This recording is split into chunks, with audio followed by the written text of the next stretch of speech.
Chapter 90, Starting from Zero. As Shifeng entered and spoke. "Who are you?" Wu Yi was slightly startled, his eyes evaluating Shifeng. Shifeng wore a cheap-looking white-blue sporting wear. Although his imposing manner gave Wu Yi chills down his back, after seeing that Shifeng was not even wearing a quantum watch on his wrist, a hint of disdain entered Wu Yi's eyes. In this day and age, even the slightly wealthier students all possessed quantum watches. Wu Yi determined that Shifeng was not one of the wealthy children, and that he was in a similar situation as Blackie. "Brother Feng, why are you here?" Blackie's expression was slightly panicked. He was worried Shifeng would misunderstand and think he was trying to job hop. "Brother Feng, I really didn't seek out Shadow. I've also rejected them, but Wu Yi won't stop annoying me about it." When Blackie's classmates saw him panicking and explaining, they were all puzzled at the identity of this new arrival.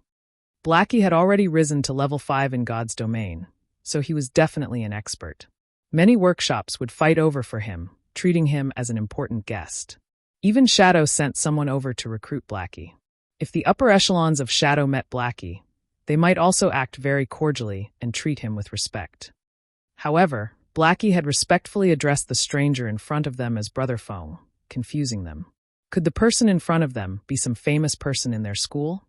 However, no matter how they racked their brains, they could not think of such a person present in their university. "I know." Shifeng sent Blackie an expression that told him to be at ease. Shifeng then looked towards the man named Wu Yi and laughingly said, "I'm called Shifeng, and I am the nobody who established the workshop you just mentioned. Didn't you wish to know the name of my workshop? I can tell it to you. The workshop's name is Zero Wing. It means that everything has to start out from zero and to spread your wings and soar. If you don't have any other matters, please return and tell your boss not to try poaching the members of other workshops. He is better off taking care of his own lands, lest they fall apart without him even knowing what happened." Hearing Shifeng saying so, Wu couldn't help but reveal a sneer as he laughed. As expected, even a nobody knows how to start a workshop. Why don't you take a look at yourself? Do you think you can start a workshop just by announcing it? Wu Yi narrowed his eyes, mocking. "Do you know how large our Shadow Workshop is? Do you know how many members our Shadow Workshop has? Do you know who is backing our Shadow Workshop? Do you know how much our workshop has invested? Do you still think that we need to poach members from worthless workshops like yours? Just based on the fact that you guys are still using the trial helmet to play the game shows how dirt poor you are. Did you think that, just by being full of zeal, you could establish yourselves in God's domain and earn money? All the workshops that have tried to establish themselves in God's domain have at least invested several millions of credits. Meanwhile, you have no money, no members, no facilities, and not even the most basic of assurance. So, what right do you have to compare to us, Shadow? If you kneel down and beg me right now, I might even put in a few good words to Brother Lon.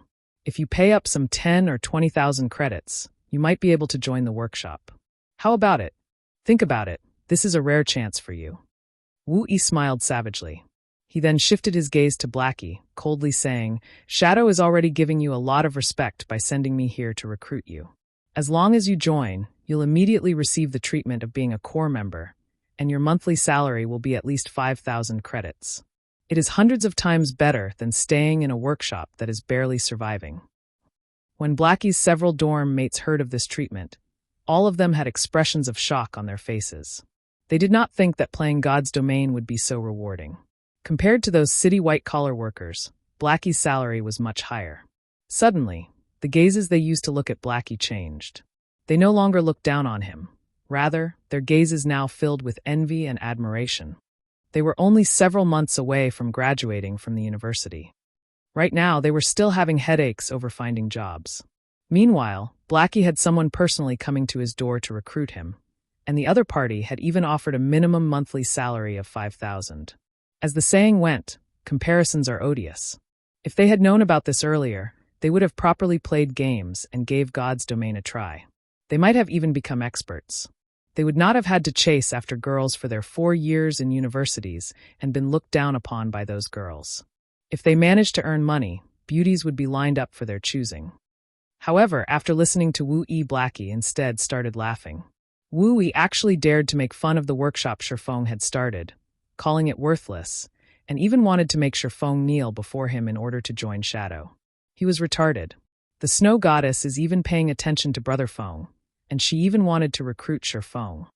Who was the snow goddess? She was the vice captain of the first-rate guild Ouroboros. She was the publicly acknowledged goddess of the virtual gaming world. Compared to Ouroboros, Shadow Workshop was not even worth a dime.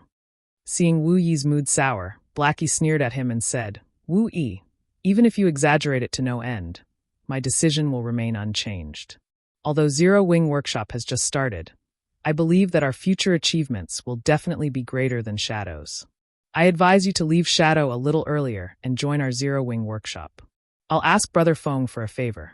If you kneel and apologize to him, who knows, you might even be able to become a member of Zero Wing." Blackie's dorm mates were shocked upon hearing him. His declaration confused them greatly. In the end, which workshop was truly the awesome one? Could it be that, nowadays, choosing the workshop that couldn't even afford an official gaming helmet was the right choice? You are simply unreasonable. Wu Yi was almost speechless with anger. Blackie actually used his own words to make fun of him. If it weren't for Brother Zhang instructing him that he definitely must invite Blackie, he would have long since left. It was against his expectations that Blackie would have a brain defect, throwing away a good future and insisting on mingling in a gutter-like place. Blackie, I am only reminding you because I value talent. Our Shadow is currently trying to annex the 45th ranked workshop in Jinhai City, Hungry Wolves Workshop. When Shadow succeeds in doing so, we will rank at the top of all of Jinhai City. If you were to miss this chance now, there would be no more chances for you in the future. Wu Yi shot a glance at Shifeng, coldly saying, "Meanwhile, your workshop can't even afford the official gaming helmet. How do you plan to play God's domain in the future? It would be better if you joined Shadow. A great future is awaiting you here." Faced with such a brazen way of poaching people, even if Shifeng's temper were much cooler, he would still get slightly angry. Since they were fated to battle each other, then battle it was. Who said that our workshop couldn't afford the official gaming helmet? Shifeng took out the 20,000 credits from his pocket, casually throwing it on the table, saying, "I previously decided that starting a workshop would be too sudden, and I was never able to decide which type of official gaming helmet I would buy. So, I was only using the trial helmet as a temporary replacement. However, today, I'm here to give Blackie the money to buy an advanced gaming helmet. But really, it's not that I'm trying to criticize Shadow, but aren't you guys being too cheap in poaching for people? The salary I'm giving Blackie is 20,000 credits minimum. Your Shadow is so rich and has invested so much, yet the salary you're offering is only a minimum of 5,000 credits?" When Blackie saw the shining white credits on the table, he turned to look at Shifeng's astonished eyes. Nobody was more knowledgeable of Shifeng's financial condition than he was. So how was he able to suddenly throw down 20,000 credits? Could it be that Shifeng robbed a bank? The others in the dormitory swallowed their saliva when they saw the credits scattered across the table. Usually, Blackie remained hidden and did not seem like anything special. They did not think that his monthly salary would be 20,000 credits. It was no wonder why he refused to join Shadow Workshop. After all, Shadow was only offering him 5,000 credits, 4 times less than his current earnings. Even an idiot would know which side to choose. What was even more unthinkable was that Shifeng, who was wearing a suit of cheaply-looking sportswear, was actually a brother tycoon. Chapter 91, Going Through Thick and Thin Together. Looking at the credits on the table, Wu Yi's complexion alternated between green and red. His face was gloomy to the degree of being able to squeeze water out. How is this possible? Ignoring the credibility of the monthly salary of 20,000 credits, just being able to toss down 20,000 credits casually was not normal. Wu Yi had seen many wealthy tycoons before, and his eyesight had never failed him before. The clothing that Shifeng was currently wearing was not even worth 300 credits, so how could Shifeng possibly have that much money? Moreover, when he took it out, it was just so simple. He even casually threw it onto the table. This series of actions were not habits of an average person, and they were impossible fake. Only those tycoons that paid no heed to credits would carry the action out in such a relaxed and comfortable manner. What Wu Yi did not know was that Shifeng was once the guild leader of Shadow. Throwing money away like dirt was just a small matter to him. He even spent tens of millions of credits to poach a few master-level lifestyle players.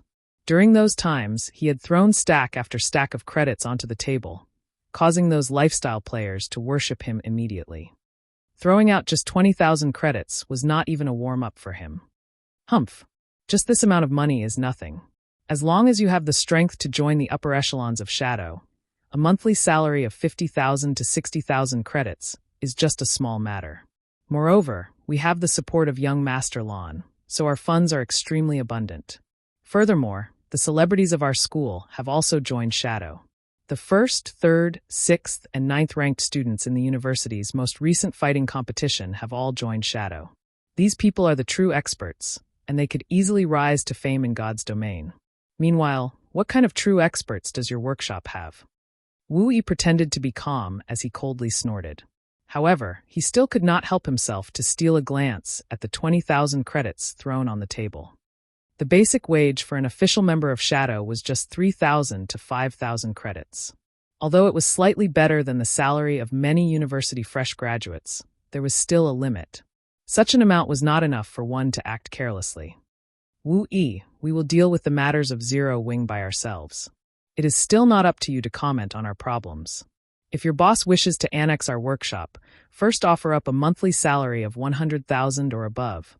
Let me be Shadow's vice leader, and Brother Feng the guild leader. Otherwise, please return. Blackie was extremely irritated after hearing Wu Yi speak. He abruptly stood up and pointed towards the dormitory's entrance as he looked at Wu Yi with a disdainful smile. Blackie's performance was extremely arrogant and incomparably rampant. He held no regard for Shadow at all.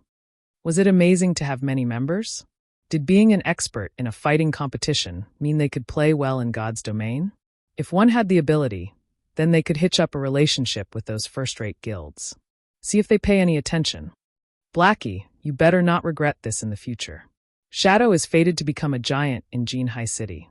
When that time comes, don't even think about joining Shadow. Wu Yi left after speaking. He was determined to tell Brother Zhang and young Master Lon about everything that had happened here, letting them take care of the ignorant Shifeng and Blackie. Thanks for your worries, but I never eat the medicine of regret when I do something. Although Shadow is amazing, unfortunately, it isn't enough to enter my eyes. Blackie loudly declared, and almost everyone in the entire building could hear him speak. Blackie's dorm mates were all stunned. When did Blackie become so awesome? He actually dared to let out such bombastic words, publicly rejecting the invitation of Shadow Workshop that's famous throughout the whole university. How many people dreamed of the job he rejected? After Wu Yi left, Blackie instantly lost his previous heroism. His bum immediately landed in a chair, his heart silently lamenting that it was all over. Because of his momentary rampant emotions, he became hot-headed and made enemies out of Shadow. Wasn't this just making trouble for Zero Wing? On the other hand, Shifeng was extremely touched. As expected, Blackie was still the same in both his previous and current lives. In Shifeng's previous life, Blackie had immediately resigned from his position without hesitation and followed Shifeng. Now, this was a true brother. In Shifeng's previous life, the countless people around him could only share the gains, but not the pains. Shifeng also knew what Blackie was currently worried about, so he clapped his hands and said in agreement, "Well said. In the struggles of the virtual gaming world, winning or losing can be changed in the blink of an eye. There are no such things as eternal winners. As long as we work hard enough, sooner or later, we will definitely surpass Shadow." As long as Zero Wing Workshop developed, they were bound to come into conflict with Shadow. If Shadow wished to spare no expense to deal with them, then they could just use Shadow's reputation to spread Zero Wing's fame throughout the university campus. That way, Shifeng would not have to waste efforts to publicize his guild. Let's go. We'll go out and take a walk and buy an advanced helmet on the way. Always staying in your dormitory won't be good for your body. Shifeng left the room, letting Blackie tidy himself up. Blackie was constantly holed up in his dorm room these days. He was even playing God's domain during the daytime, not doing any other activities. Although it wouldn't be a problem in the short term, after a while, the damage to his body would become very significant. "Brother Feng, wait for a moment. I'll come immediately." Blackie immediately collected all the credits on the table, then tidied himself before leaving the dormitory with Shifeng. Only his dumbfounded dorm mates remained in the room. They all looked at each other, their faces revealing bitter smiles. Normally, they had many times made fun of Blackie. Never would they have thought that Blackie was hiding his true appearance. He even managed to gain the favor of a tycoon. This won't do. I will also apply for a trial gaming helmet. I've decided. I'll become a professional gamer in God's domain. When Shifeng had walked out of the dormitory, Blackie quietly stuffed the 20,000 credits into Shifeng's pocket. Brother Feng, you really gave me a shock today. However, the way you threw out the money was just too cool. I felt awesome just seeing Wu Yi's expression. But you better keep this money properly. Don't simply throw it around next time, Blackie said excitedly. What are you trying to do? Shifeng slightly wrinkled his brows. He then gave the money back to Blackie. He had never been putting up an act. From the beginning, he intended to give Blackie the money. He knew that Blackie's family situation was not that good either. With this money, he would be able to alleviate a lot of his family's burden. I've already said that your basic salary every month would be 20,000 credits. Did you think I was just joking with Wu Yi? Just take this money as your salary in advance. Looking at the 20,000 credits in his hands, Blackie's mouth widened, staring blankly at the money. Originally, even if Shifeng's previous words were but a joke, they were enough to make him feel happy. However, looking at Shifeng's expression, he knew that Shifeng was not joking. Shifeng had truly intended to give him a monthly salary of 20,000 credits. Moreover, Shifeng intended to give him the money that he was currently holding. However, where did all this money come from? Blackie was extremely clear about Shifeng's condition. Being able to borrow 20,000 credits was already a difficult feat now. Shifeng was even giving all of it to him. This was just insane. Brother Feng, if you give away this money, what will you do about the workshop? Moreover, the deadline for the trial gaming helmets is almost up. You are bound to have to buy the official gaming helmet, right? Won't this money be just the right amount to buy it? In any case, I'm currently not in need of money. Blackie pushed the credits back to Shifeng again. It would be a lie if he were to say that the 20,000 credits didn't attract him. However, he couldn't just ignore his brother's situation just because of some money. Shifeng could naturally discern Blackie's worries. He clapped Blackie's shoulders and couldn't help but reveal a smile. His bank account currently held over 100,000 credits, and most likely, during this period, it had risen to over 200,000 credits. In another 10 days or so, he would earn even more money. You don't have to worry about this. You also don't have to worry about the matter of the gaming helmets. Haven't I said it already? Leave the matters regarding money to me. Shifeng possessed the memories of his previous life. He was also the guild leader of Shadow. All beginnings had with hardships. Although earning the initial fundings was extremely difficult, as long as he obtained them, the following matters would become much easier to deal with. If he did not even possess the method of making money with money, then how would he have been able to turn Shadow into a second-rate guild? Brother Feng, you couldn't have possibly.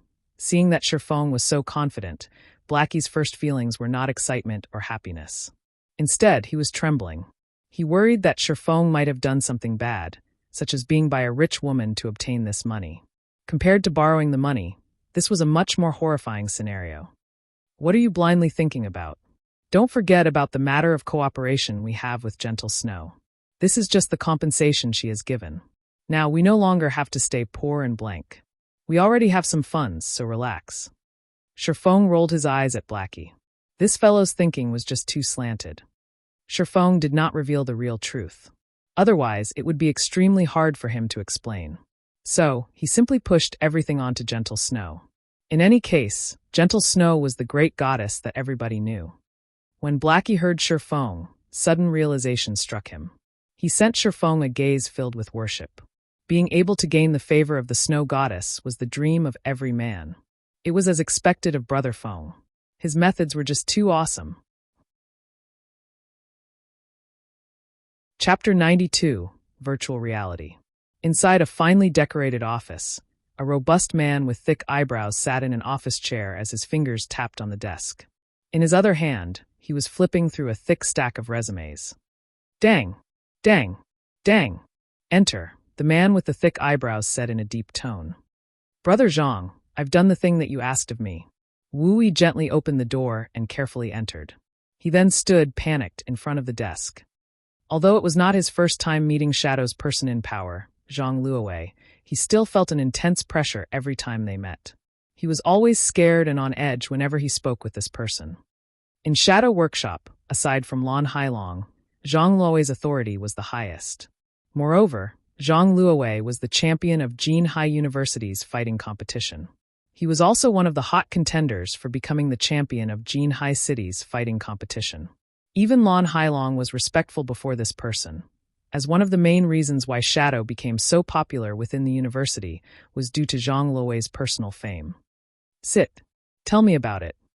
Zhang Luowei placed the resumes to a side, his finger pointing towards the leathered sofa in front of his desk. Although Zhang Luowei looked like an amiable person, Wu Yi knew that, below that appearance, there was an abyss-like horror. Zhang Luowei's personality was both vicious and merciless. Otherwise, he wouldn't have been able to suppress fighting experts like Zhou Yuhu and others. After some thought, Wu Yi slightly organized his words before saying, "Brother Zhang, the others have already agreed. It is only that Blackie that is a stone inside a latrine pit, both smelly and hard. He wouldn't agree, no matter what, and he had joined a newly established workshop called Zero Wing. He even said that it was beneath him to join a trash workshop like Shadow. Not willing to join, is it? He's even joined Zero Wing Workshop?" Zhang Luowei displayed contemplation as he smiled. However, inside his eyes a cold glint flashed. What is the origin of this Zero Wing Workshop? Why haven't I heard of it before?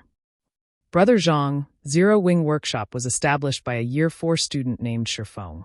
I heard that this workshop has nothing at all. They are also buying their gaming facilities only today. However, that person is quite rich. He offered Blackie a basic monthly salary of 20,000 credits. He even wanted me to bring back word to Brother Zhang, telling you to stop trying to poach members of other workshops and take care of your own land. Wu Yi was very angry while he spoke. When I heard this, even I couldn't bear to stomach it. They are just a greenhorn workshop, yet they dare to challenge Shadow. Brother Zhang, how about I take some men to extinguish their overwhelming attitude? Shifeng, is it? I seem to have heard this name before. Zhang Luowei wrinkled his brows slightly, trying to figure out where he heard this name. However, after thinking for some time, he still could not recall. He shook his head, saying, "Don't bother with them. In a few days, the school will be holding the annual fellowship party. This is a great chance for Shadow to have a meteoric rise, so we don't have the time to waste on these little workshops. Right, you organize the newly recruited members and have them quickly level up. The guilds in White River City will be starting the competition over the honor of getting the first clear for the 20-man dungeon very soon. We also have to fight for the fame obtaining the first clear of a level 5 dungeon. Yes, you can rest assured, Brother Zhang. I will help them quickly rise to level 5, Wu Yi clapped his chest, assuring. Elsewhere, Shifeng brought Blackie along to purchase 2 advanced virtual gaming helmets. Although the current virtual reality technology was very advanced, the basic helmet was a cheaply made in consideration of the general masses. Its degree of synchronization was just 80%. However, the advanced version of the helmet could reach up to 90% synchronization, and the user's 5 senses would become much more sensitive.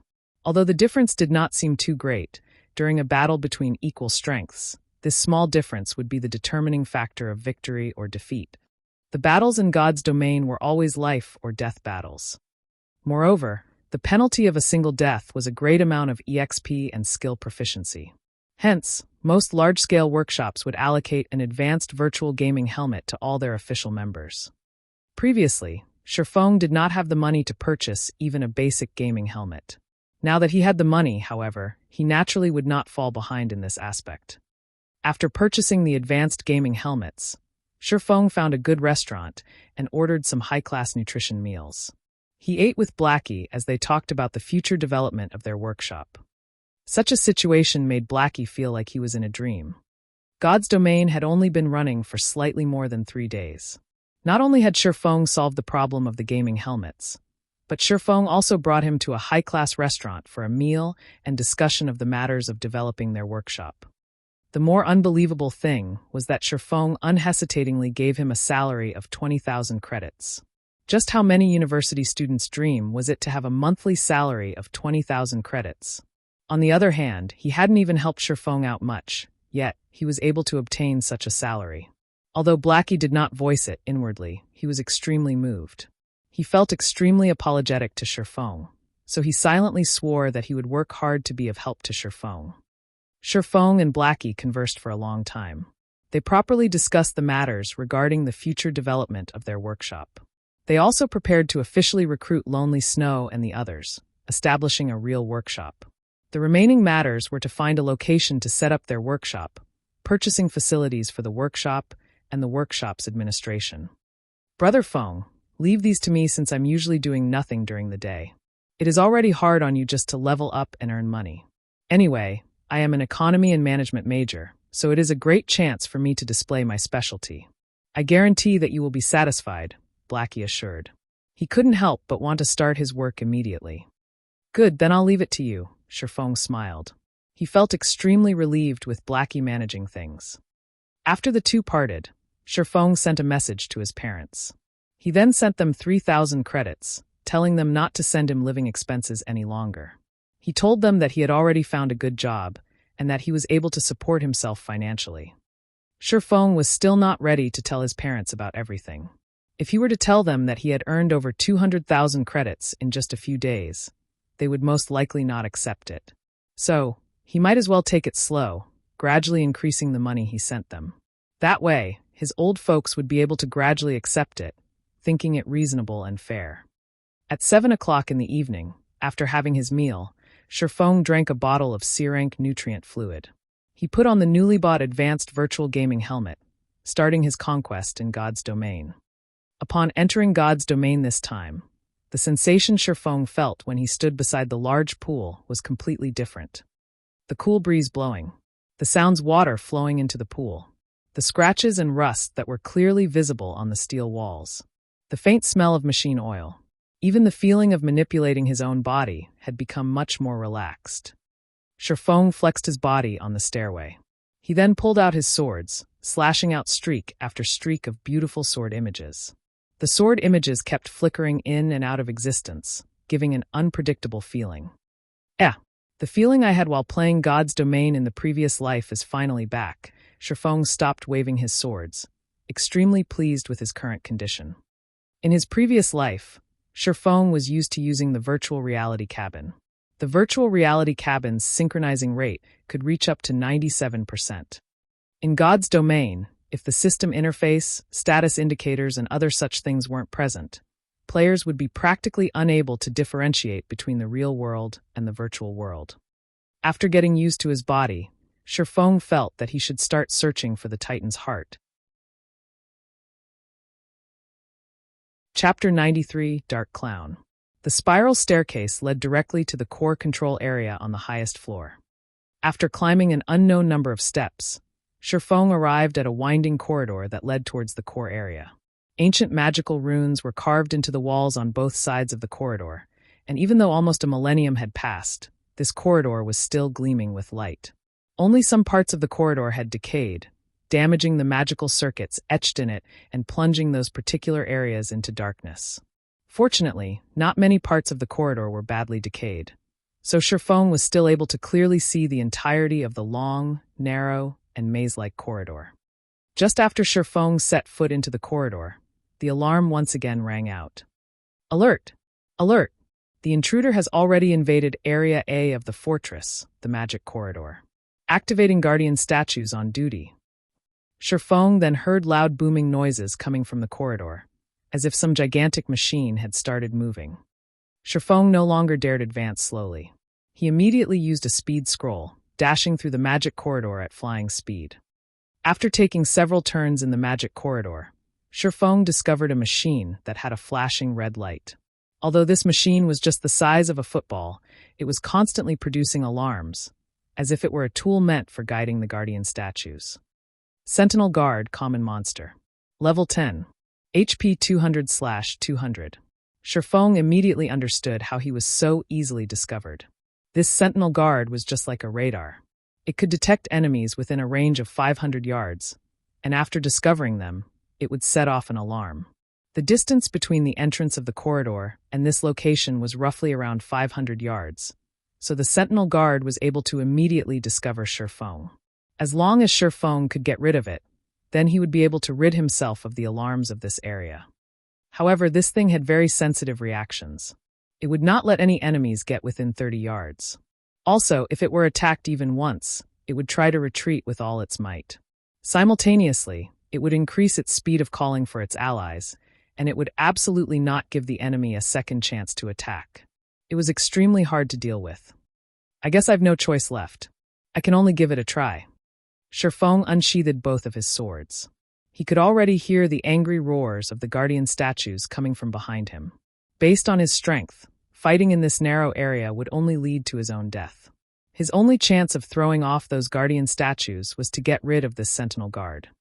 When Shifeng was nearing the 30-yard range, just as the sentinel guard was about to break into a run, Shifeng's eyes locked onto the sentinel guard, the muscles in both of his arms bulged, and with the strength of his entire body, he cast out both swords. Show! Both swords flew towards the sentinel guard. Precision throw. The throwing distance of the skill was just at 30 yards, and it caused 150% of his weapon's damage. The sentinel guard was extremely vigilant. It rapidly moved its body, immediately dodging the crimson blade that flew at it. However, the sentinel guard's dodge had, in turn, placed it in the flight path of Shifeng's second sword, the Abyssal blade. Pung! The Abyssal blade pierced through the sentinel guard, causing -211 damage and instantly killing it. System: Level 10 Sentinel Guard killed. Level difference of 4. EXP obtained increased by 400%. Obtained 800 EXP. Shifeng activated Windwalk, his speed once again increasing by a notch as he rushed to pull out his swords that pierced into the ground. He then rushed towards the magic corridor's exit. Without the guidance of the Sentinel Guard, the guardian statues were like flies that lost their eyes. They ran around all over the place, completely unable to find Shifeng. More than a dozen minutes later, after getting rid of another 3 Sentinel Guards, Shifeng finally escaped the magic corridor, arriving at the control room. There was a barrier in the central region of the control room. A dark gray-colored sphere of iron was placed inside the barrier. This sphere of iron was the heart of the steel fortress, and it was the fortress source of energy. It was the Titan's heart. I never thought that, after so many years have passed, there would still be somebody who would come to this place. Before Shifeng could examine the entire control room in detail, he heard a deep sneer coming from the entrance of the barrier. This sound was bone-chilling, and no human was capable of producing such a sound. Only a puppet or a corpse would be capable of sounding so emotionless. Welcome to my steel fortress, Borussia. In order to celebrate your arrival, I've decided to use your fiery flesh and blood to feed my baby. Come out, Hellhound. Shifeng could faintly see the outline of a humanoid life form inside the barrier. However, the figure seemed to be currently absorbing the energy of the Titan's heart, so it did not have surplus powers to deal with Shifeng, sending out its pet in its stead. Ayo! Ayo! Ayo! A large black dog, its entire body covered in flames, rushed out from the barrier. Hellhound Elite Rank. Level 15. HP 6000/6000. Crap, did I come at a bad time? Shifeng's brows slightly wrinkled as he observed the Hellhound. According to the information in his previous life, there were definitely no life forms or monsters in this place. The person that did the quest was able to safely take the Titan's heart away. So why was it that, when it was his turn to do the quest, a mysterious character appeared here, trying to steal the Titan's heart's energy? However, Shifeng also thought of another possibility. This mysterious character stole all the energy of the Titan's heart first. Meanwhile, the player who came here had merely taken away the Titan's heart that was empty of any energy. On the other hand, Shifeng had coincidentally run into this energy thief. However, unfortunately for Shifeng, he wasn't even capable of defeating the pet of this mysterious character, not to mention the person itself. Since you want a battle, then come. Shifeng pulled out his swords, his attention affixed on the slowly approaching Hellhound. As the Hellhound's distance from him continuously shortened, Shifeng could feel his surroundings become exceptionally hot, causing his mouth to feel parched. Shifeng thought of taking out a cold beverage to enjoy, but he currently couldn't carelessly move about. He would immediately reveal a weak point as soon as he moved. As a level 15 elite monster, the Hellhound's intelligence was already extremely high. It was the reason why it leisurely walked towards Shifeng. That was because the Hellhound knew the best time for it to launch an attack. As long as Shifeng revealed a gap, it would immediately bite at him with all its might, not letting go of Shifeng until he was completely dead. In the confrontation between the two, after all was said and done, the hellhound was still the more powerful. So, naturally, it would not simply wait. Its legs immediately pushed against the ground, leaping high into the air and transforming into a ball of fire. It then opened its flaming maw. Sherfong rolled to a side, dodging the hellhound's pouncing attack. However, immediately after the hellhound landed, its flaming claws slashed horizontally. Sherfong had long since prepared for this, so he used both of his swords to parry. Pung! Although Sherfong did not receive any damage, his entire body was thrown. The hellhound immediately opened its large mouth, spewing scorching hot flames. The flames wrapped around Sherfong completely, preventing him from escaping. Sherfong clenched his teeth. He used Phantom Kill, and at the moment of imminent peril, he swapped positions with his doppelganger in midair. Sherfeng's doppelganger was immediately swallowed by the flames, instantly turning into a pile of ash. Meanwhile, the system notification showed a damage of up to -3,000. Even if Sherfong were to take the hit with his HP full and all of his life shield activated, he still wouldn't be able to shoulder this attack. Sherfong clearly felt how powerful the hellhound was. Such damage was definitely not something a level 15 elite monster could dish out. Its strength was greatly increased because of the quest's storyline. According to his experience, Sherfong estimated the hellhound's actual level to be over level 30, and it should be a Lord rank boss. If the pet were already this powerful, then what about its owner? Seeing that the hellhound's flaming claws were about to slap down at him, Sherfong used Abyssal Bind. Even if the hellhound were any stronger, it would still be restricted for 3 seconds. Following which, Sherfong rushed into the barrier at the center of the room. Currently, the best option Sherfong possessed was to snatch the Titan's heart and swiftly depart. However, just after entering the barrier, Sherfong immediately became shocked upon seeing this mysterious person's true identity. Dark Clown. Sherfong immediately recognized the identity of this mysterious character. His heart could not help but be surprised. Why is such a bastard here? Chapter 94, Titan's Heart. Although Sherfong was shocked, his feet never stopped moving.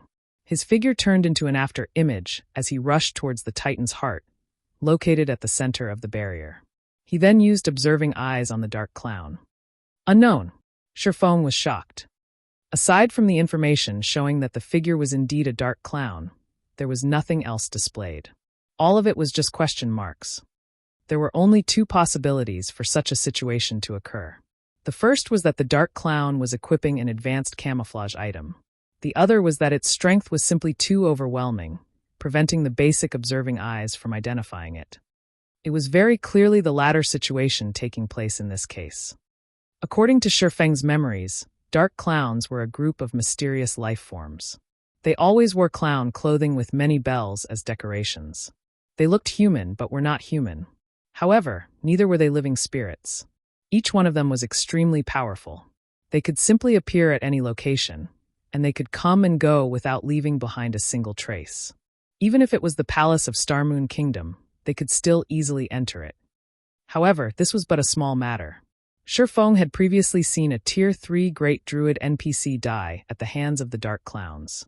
Their methods of attacking were simply unforgettable. The attacks were impossible to avoid. Despicable human, you actually dare barge into this place? The Dark Clown had its face wrapped in a black cloth, revealing only its 2 glowing red eyes. Although its enraged expression could not be seen, its tone was extremely agitated. Streak after streak of green-colored energy was currently being absorbed by the Dark Clown. Clearly it was a crucial moment, so it was unable to take action against Sherfong. This situation gave Sherfong a chance to prevent this assimilation ceremony and deal heavy damage to the Dark Clown. Otherwise, when this critical period passed, the Dark Clown, which was capable of killing even a Tier 3 Great Druid, would instantly kill Sherfong with just a wave of its hand. Cyber, get rid of him for me, the Dark Clown urged. Sherfong revealed a faint smile. Seeing the Dark Clown's anxious appearance, Sherfong tried even harder to deal some damage against it. As for the hellhound behind him, it was still restricted by chains. It was too late, even if it tried to rush over to Sherfong. Chop! Sherfong used all of his strength. With the flick of his wrist, a large explosion sounded out. The abyssal blade turned into a streak of black light, piercing directly towards the magic circle that was absorbing energy from the Titan's heart. Dang! The magic weapon Abyssal Blade, which had been successful in every previous endeavor, was blocked outside of the magic array. It created brilliant white sparks as it collided with the magic array, dealing no damage at all to the absorption magic array. Pitiful human. Did you think a weak little swordsman like you could destroy my magic array? Just give up and become Cyber's food. Who knows, I might even let your soul go. Otherwise, prepare for endless pain after you die. The dark clown threatened. At this moment, the hellhound rushed over. You're just a clown, yet you dare spout nonsense. Did you think I have no ways to deal with you? Shifeng sneered. He took out a dark, gray-colored magic scroll from his bag. No, you're literally insane. Do you know what you are trying to do? The dark clown abruptly yelled out in shock after seeing this piece of dark, gray-colored magic scroll. It seems you know your stuff. At worst, we'll both die together. Shifeng did not wish to use this item either, however, he was going to die anyway, so why should he still care? He then unfolded the magic scroll, and his mouth started chanting the activation incantation. This was one of the only 3 Tier 2 magic scrolls that Shifeng possessed, Obliterating Torrent. It possessed the ability to devour all magic elements, turning them into nothingness. This magic scroll belonged to the peak of Tier 2 magic scrolls. Suddenly, the magic elements in the center of the barrier surged, becoming incomparably violent, following which, it started collapsing without any signs of stopping. The absorption magic array was made up of magic elements, so, naturally, it could not escape its fate as it collapsed and exploded. The entire magic array was similar to frying beans, producing crackling sounds. The magic array loudly exploded, dispersing streak after streak of dazzling shockwaves. Shifeng immediately activated Defensive Blade, becoming immune to the damage of 6 ranged attacks. He then rushed towards the Titan's heart. However, it was not easy to collect the Titan's heart. Shifeng either had to deplete all the energy the Titan's heart possessed, or he would need to have the key to remove the barrier. Fortunately, Shifeng had the key. In the midst of the explosions, Shifeng unlocked the barrier protecting the Titan's heart, then stored it in his bag. The shockwaves created by the obliterating torrent sent the hellhound flying away, violently slamming it into a wall. The wall then split apart like a spiderweb, following which, the hellhound heavily landed on the ground and didn't stand back up. However, the shockwaves of the explosion did no harm to the dark clown, as if they had just passed through its body. The dark clown's body seemed as though it did not exist in this plane of existence. However, the backlash from the magic ceremony failing had caused great damage to it. The dark clown silently glared at Shifeng, faintly having the intention to take action. Humph! Come if you have the ability. Shifeng smiled in disdain as he took out another deep blue-colored Tier 2 magic scroll. Shifeng had already obtained the Titan's heart. Even if he died, a quest item could not be dropped. The dark clown was already extremely weakened as well, and at most, it would only be slightly stronger than him. Shifeng still had 2 pieces of Tier 2 magic scrolls. At worst, he would perish together with the dark clown. He could still revive after dying, but if the dark clown died, then it would truly be dead. Let's see who's afraid of who. Despicable human, I'll let you off this time. We will meet again sooner or later. It will be your death when that time comes. The dark clown gave up the notion of getting rid of Shifeng after seeing the magic scroll. It only left behind a ruthless remark as it disappeared from the control room, together with the hellhound. Shifeng silently waited for a moment. After confirming no movements from his surroundings, he let loose a breath of relief. However, he did not store away the Tier 2 magic scroll. He truly did not wish to use the Tier 2 magic scroll and perish together with the dark clown. However, based on the dark clown's intelligence, it too would make the right choice. Shifeng had already obtained the Titan's heart. He took out a return scroll and started chanting. 30 seconds later, Shifeng turned into a white glow, disappearing from the control room as well. After Shifeng disappeared, the dark clown appeared once more. The red glow let out from its eyes became even more brilliant now. It clearly did not expect Shifeng to be so cautious. From beginning to end, Shifeng had never put away the Tier 2 magic scroll. Otherwise, it would have had a chance to kill Shifeng. Wretched human. The method I've spent more than 10 years researching to absorb the energy from the Titan's heart. When I recover, I will definitely make you wish for death. The dark clown bellowed. It abruptly waved its hand, and tens of flying blades destroyed the pedestal, which lost the protection of the barrier. On the other side, Sherfong had already returned to Red Leaf Town.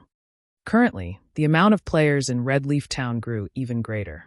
The streets were filled with players selling level 0 to level 2 common equipment and basic skill books. Sherfong took a look at his bag. It had been some time since gold coins stopped entering his account. He thus decided to go sell some items before going to hand in his quest. The previous forging designs were already sold out. Sherfong took out another 20 pieces of glimmer chestplate forging designs and placed them at the auction house to be sold in batches. At this time, a communication request came from Gentle Snow. 3 hours from now, meet up in front of Dark Moon Graveyard's entrance. Get your team prepared for it and bring the necessary potions. Our Ouroboros must definitely snatch the first clear of this dungeon this time, so we'll be looking forward to your performance. Gentle Snow's tone was very indifferent, as if she was giving out a command.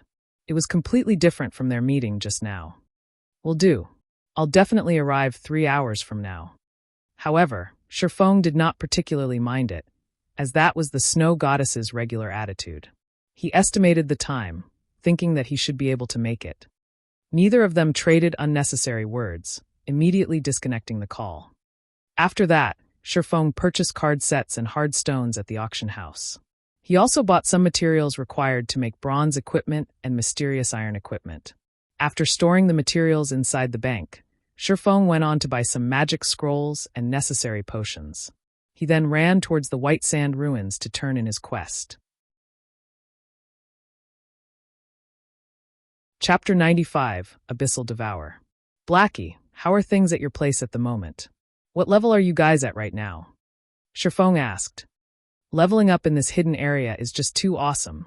There is still no one coming over here to steal monsters, and everyone is at level 5 right now. Moreover, we obtained a lot of wolf meat and wolf skin, and our bags have long since been filled to the brim.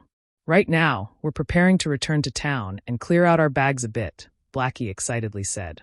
In this short period of time, they had obtained 4 pieces of level 5 bronze equipment from grinding on forest wolf dens. Amongst them, there was a level 5 bronze staff that allowed Blackie's damage to increase by a lot. Full already? You guys sure are efficient. Sherfong was slightly shocked. A stack of wolf meat had 100 pieces in it. Previously, Blackie and the others had purchased plenty of big bags.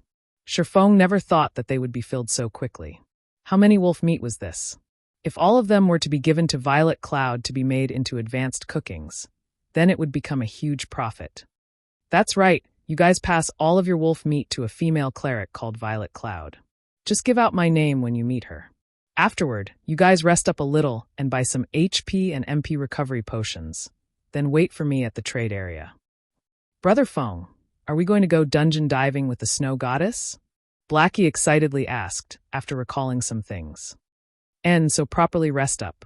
You'll have to tense up your nerves after entering the dungeon. Sherfong nodded his head, disconnecting the call. On the other hand, Blackie had nearly jumped up in excitement.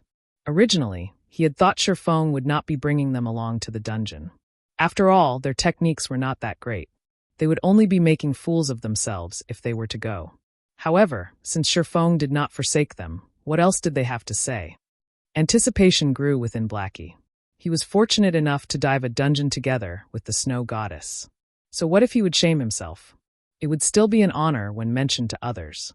Regardless of what others may say, they would be players who had gone dungeon diving with the snow goddess in the same party. White Sand Ruins, Stonemer Town. When the town mayor Blackbeard saw Sherfong entering, he went forward and greeted Sherfong in a very welcoming manner. Brother Yifeng, you've come. The fruit juice you sold to me the last time was just too good. It captivated everyone in our little town. Now, we can't sleep properly if we don't drink a cup before bed every day, Blackbeard joked. Lord Mayor Blackbeard, is this the Titan's heart that you wanted?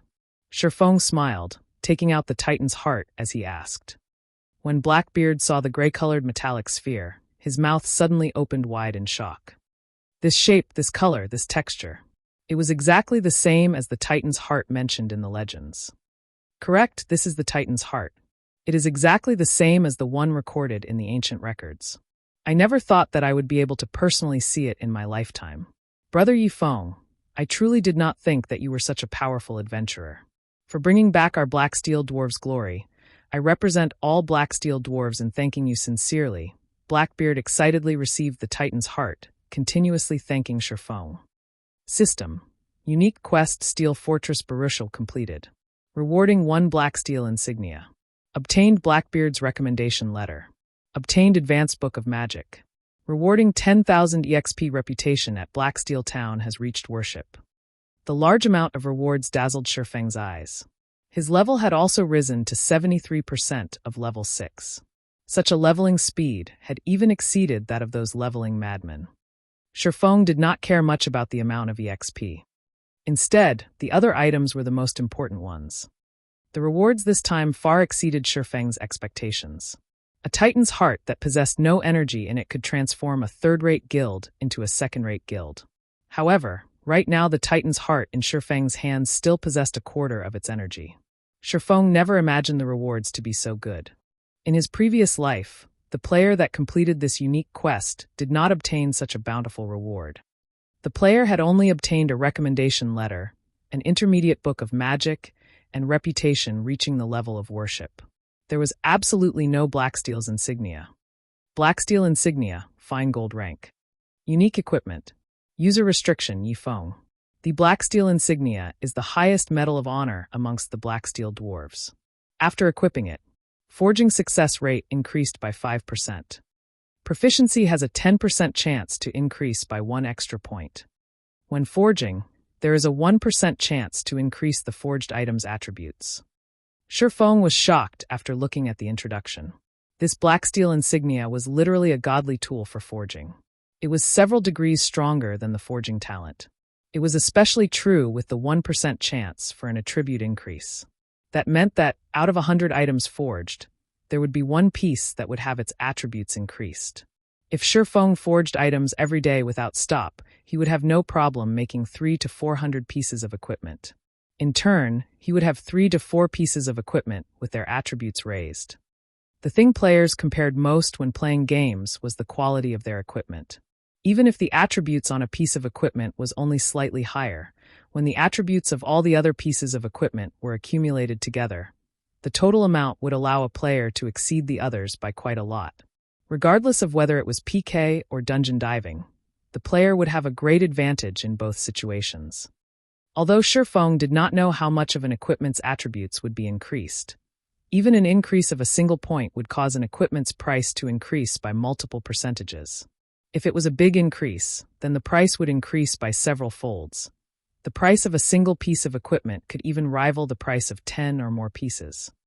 The Blacksteel insignia was an unexpected profit. Shifeng's main purpose for doing this quest was to obtain the Book of Magic and recommendation letter, as both of these items were capable of allowing a guild to rise up. It was especially true for the Book of Magic. Moreover, the one Shifeng obtained was even an advanced Book of Magic. Aside from forging equipment, Shifeng could also forge other items such as armor kits, gemstone buckles, alchemy wands, and much more. Amongst them, armor kits were the most popular and also had the largest demand. Generally, armor kits were capable of increasing either a chestplate's defense or attributes. These all depended on the armor kit's quality and level. Meanwhile, the Book of Magic Shifeng obtained from Blackbeard was for making the strengthened version of the armor kit, the Mana Armor Kit. The Book of Magic was a unique item, and there was only one of it in the entire God's domain. In Shifeng's previous life, it was exactly this item that had allowed a guild to earn a large sum of money, turning it from a third-rate guild into a second-rate guild. As for Blackbeard's recommendation letter, it would only be useful in White River City, so Shifeng was still unable to use it right now. However, now that Shifeng's reputation in Stonehammer Town had reached the level of worship, he could purchase a few bronze equipment and even mysterious iron equipment that would bind to the player's character upon purchase. Moreover, the prices of these equipment items were very cheap, to the degree that even an average player at level 10 could afford them. Stonehammer Town could be called the best location for players to obtain mysterious iron equipment. Hence, many players loved coming to this place to grind for reputation. After their reputation reached worship, they would be able to gear themselves fully with level 10 mysterious iron equipment. Unfortunately, it was not easy to grind for reputation.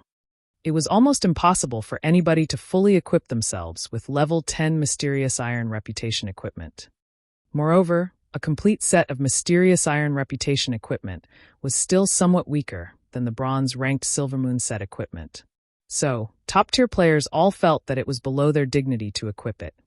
Although Shifeng would not be equipping these items, he still had other uses for them. For example, using them to level up the Abyssal Blade. The Abyssal Blade needed to devour weapons in order to level up. According to his understanding, the better the quality of the weapon devoured, the higher the increase in attributes of the Abyssal Blade.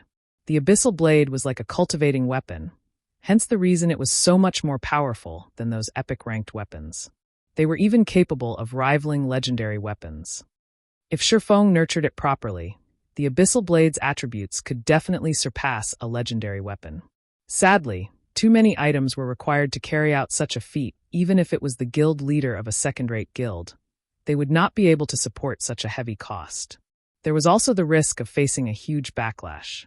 It was why many players both loved and hated magic weapons.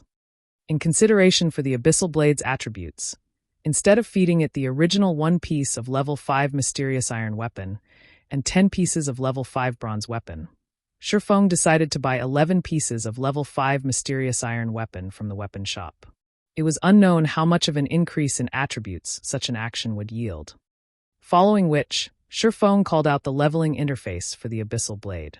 He then fed all these weapons to the Abyssal Blade. Chapter 96, Magic Weapon Transformation. After choosing the weapons to devour and clicking level up for the Abyssal Blade, the Abyssal Blade suddenly let out a dragon's roar. Countless black flames started emerging from the blade of the sword. The black flames then transformed into a dragon's head, immediately biting at the weapons that had been chosen.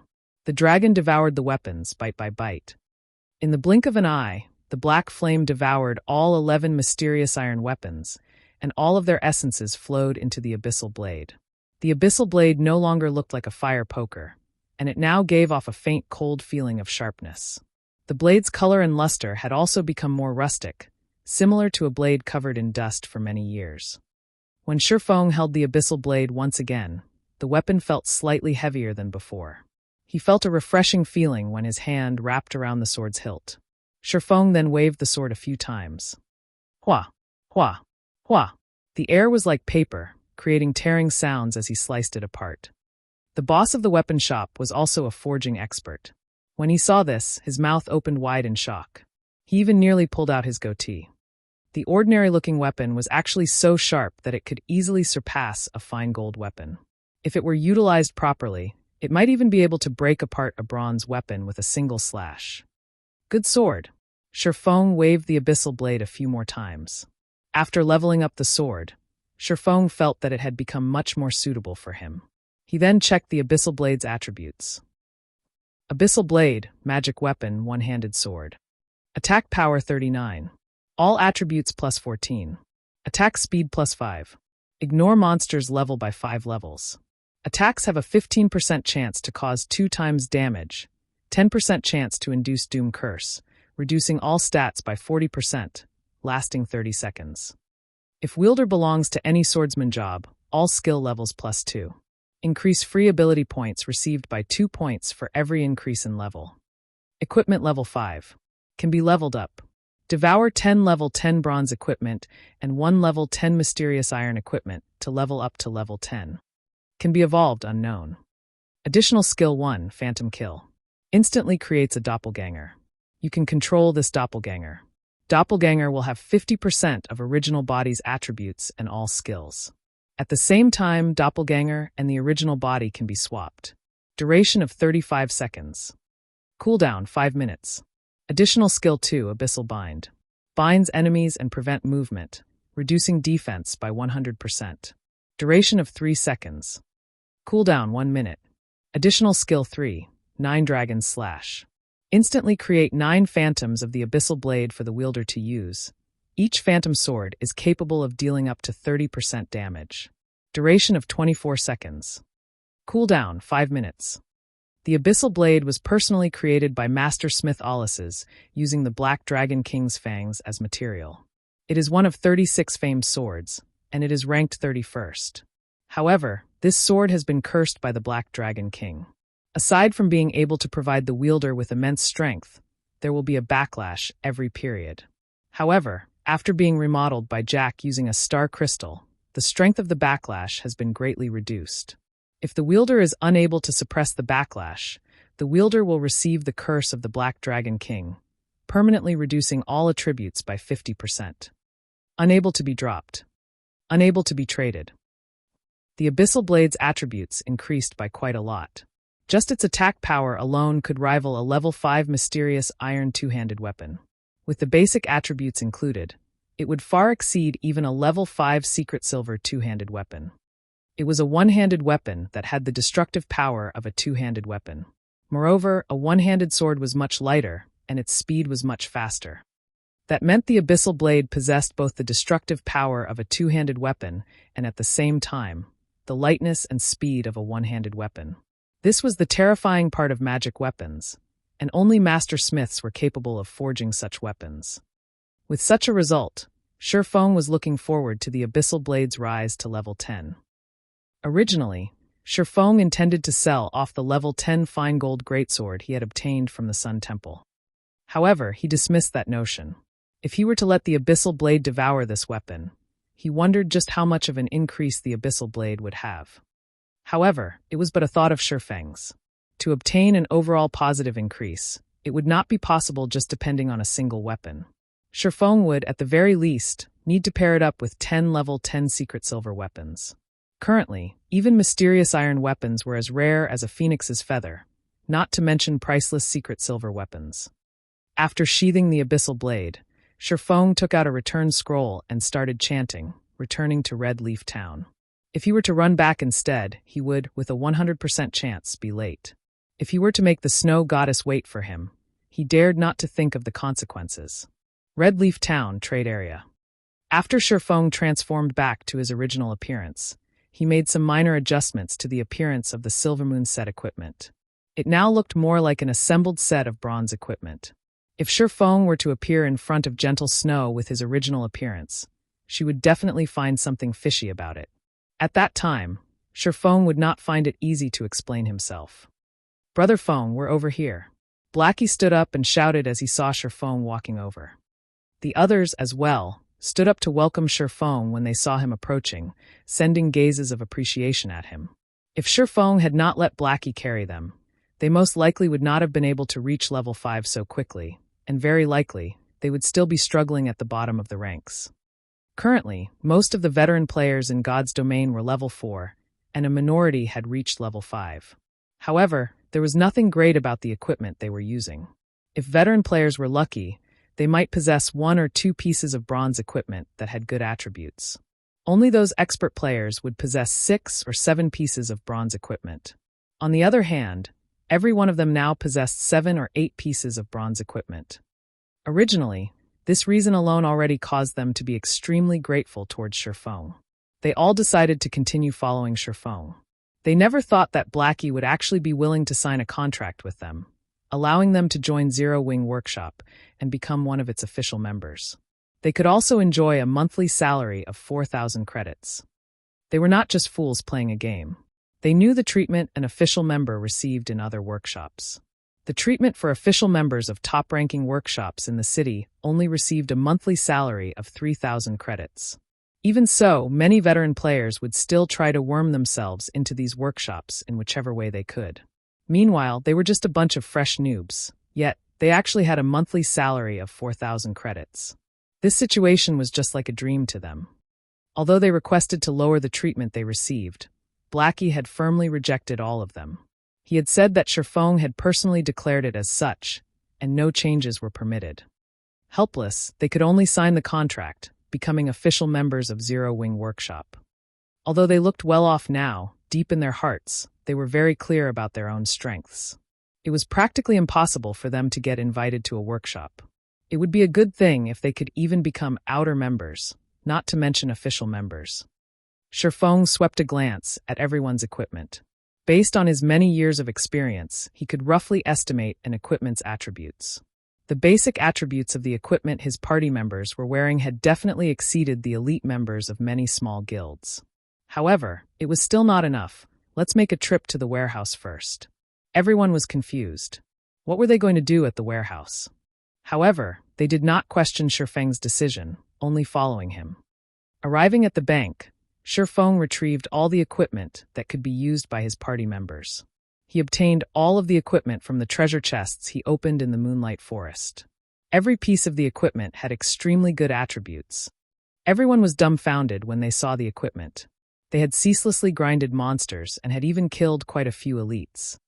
Yet, all of their gains combined could not even rival the equipment Shifeng had obtained by himself. The quality was, of course, much higher. It was all level 5 bronze equipment, surpassing the level 2 or level 3 equipment they obtained by leaps and bounds. Brother Feng, how many elite monsters did you actually kill? Blackie's heart was filled with shock. However, he did not remain courteous as he swapped all his equipment that could be swapped. After doing so, the set of equipment on his person was just slightly weaker than a level 5 bronze set equipment. However, the level 5 mysterious iron staff he wielded easily made up for this gap. The other party members also fully swapped out their equipment. Their basic attributes right now far surpassed those of the elite members of large guilds. Every one of them had exchanged their shotguns for cannons. Even if they were to enter a 20-man dungeon right now, they would still be full of confidence. Shifeng examined through everyone's attributes once, nodding his head in satisfaction as he said, "Let's go." Chapter 97, Gathering of Heroes. Dark Moon Valley, Dark Moon Graveyard. Countless tombstones stood around a dilapidated chapel. In the midst of night, one could hear wails of agony coming out from the tombstones. Meanwhile, Kobold assassins roamed the dark and hidden locations around the broken-down chapel. This place was the most famous location of Dark Moon Valley. Due to this place being the closest and the first 20-man team dungeon activated near Redleaf Town, it held high importance to the many guilds stationed in Redleaf Town. Compared to the previous 6-man party dungeon, the various guilds were paying the most attention to this team dungeon. That was because team dungeons and party dungeons were different. Not only was the difficulty for team dungeons higher, but the equipment that dropped from them was also better. Moreover, only by clearing a team dungeon would a guild be able to prove their strength. Aside from that, there was a gigantic glory list beside the teleportation gate of every team dungeon. On it, the names of the team and players who obtained the first clear for the dungeon would be listed for latecomers to admire.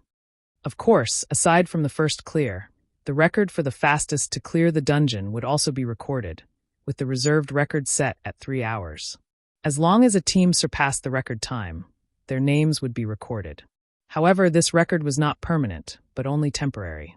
As long as another team could obtain an even shorter record time, they would replace the current holders of the record. Currently, players filled all of the Dark Moon Graveyard. Aside from the various large guilds from Redleaf Town, there were plenty of temporary groups attempting to challenge this team dungeon. Wow! It's just as expected of the competition for the first clear of the team dungeon. The equipment on these guys is just too gorgeous. Our temporary group has no chance of competing against them at all. That's only natural. Why don't you look at just how many times these guilds have cleared the level 3 to level 4 party dungeons? Even the team belonging to the weakest guild here would have 7 to 8 pieces of bronze equipment on each party member. Look at Martial Union over there. All of their members are wearing bronze equipment. Their leader, Ironsword Lion, is wearing the Wolf Fong set equipment that can only be obtained from the level 4 dungeon, Black Wolf's Denver. Ironsword Lion's equipment could be considered quite good amongst the unrated guilds. However, look over there at the third-rate guild, Heaven's Crowns. The equipment on their elite team's vice leader, Passenger of Wind, is the Spirit Wind set equipment obtained from the level 4 advanced dungeon, Ghost Fortress. The players of temporary teams gazed at the equipment of the guild teams in envy. They spoke about the items as if enumerating their own family's valuables, and the more they spoke, the more drool leaked out from the corner of their mouths. Only the elite parties of guilds could clear those high-difficulty party dungeons. Unaffiliated individuals like themselves could only look on with envy. Just as everyone was sighing in admiration at the equipment of these elite teams, Stabbing Heart of Assassins Alliance led a group of players over. The equipment of the group was extremely unified. All 20 players wore the same level 4 bronze equipment. Amongst them, the 2 silver daggers hung around Stabbing Heart's waist looked extraordinarily radiant. Crap, it can't be, right? Those are Gemini's thorns that only dropped from the final boss of the hard mode of Ghost Fortress. An assassin who was a dagger fanatic cried out in shock. Suddenly, the team leaders and upper echelons of the other guilds all cast sidelong glances over to Stabbing Heart. This design and color were exactly the same as the information displayed on the official announcement. As expected of a second-rate guild, the Assassins Alliance's strength cannot be taken lightly. They managed to clear the hard mode of Ghost Fortress without anyone noticing. Meanwhile, until now, we have merely killed off the first boss of hard mode. Passenger of Wind sighed with regret. Humph. So what if they managed to clear the hard mode? We will still start from the same starting point from now on. The difficulty of a team dungeon is not something a party dungeon can compare to. Clearing it depends more on the commands given. Ironsword Lion wrinkled his brows, snorting in disdain. He believed that his own techniques were no weaker than Stabbing Heart's. If he had not been ambushed by that Yifeng, causing him to lose a level, the party he led might have been able to clear the hard mode of Ghost Fortress. Interesting, when Shadow's leader, Zhang Luowei, heard the discussions of the other guilds, a faint smile appeared on his face. He was immensely arrogant, as if he did not place importance on any of these players. The various guilds present were unwilling to comply with each other. After all, God's domain had only recently begun.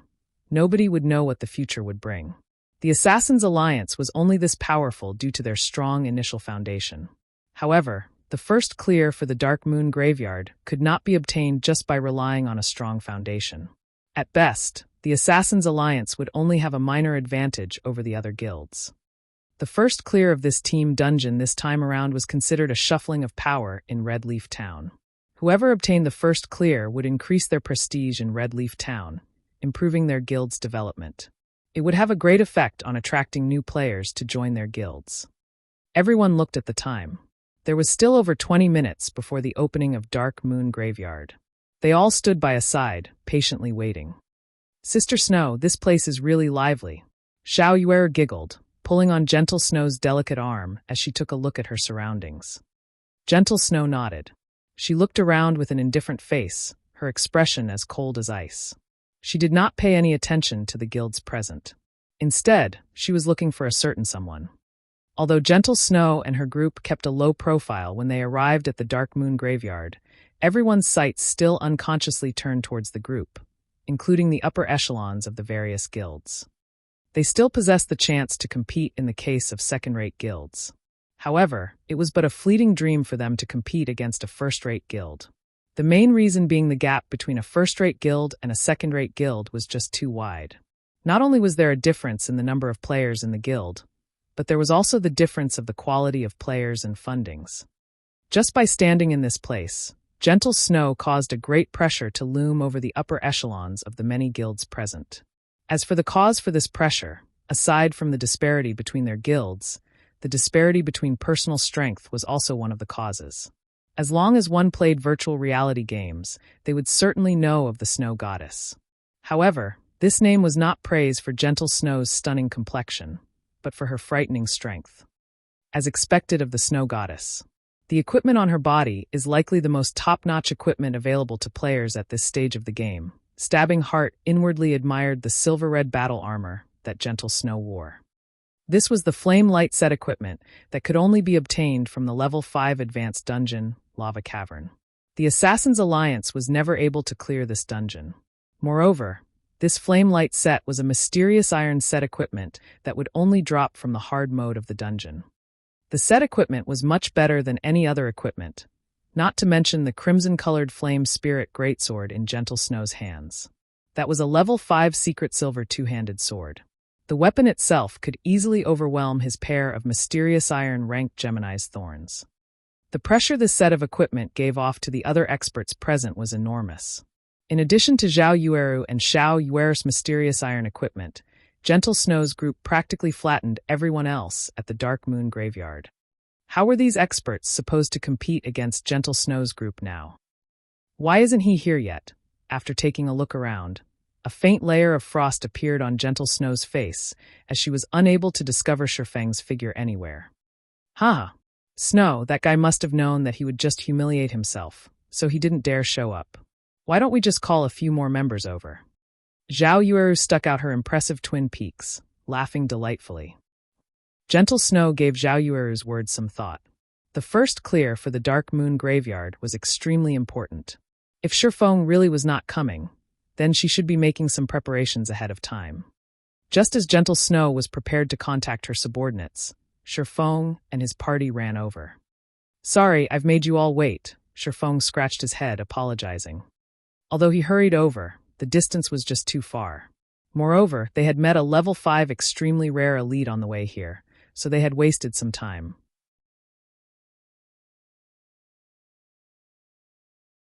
Chapter 98, Whetstone Recipe.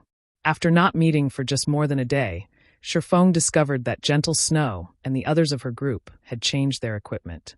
All of them were wearing gorgeous equipment. The level 5 flame light set equipment all of them were wearing was the best team equipment currently available. With this equipment, as long as the team leader commanded properly, they would definitely conquer the normal mode of Dark Moon Valley after familiarizing themselves with the dungeon.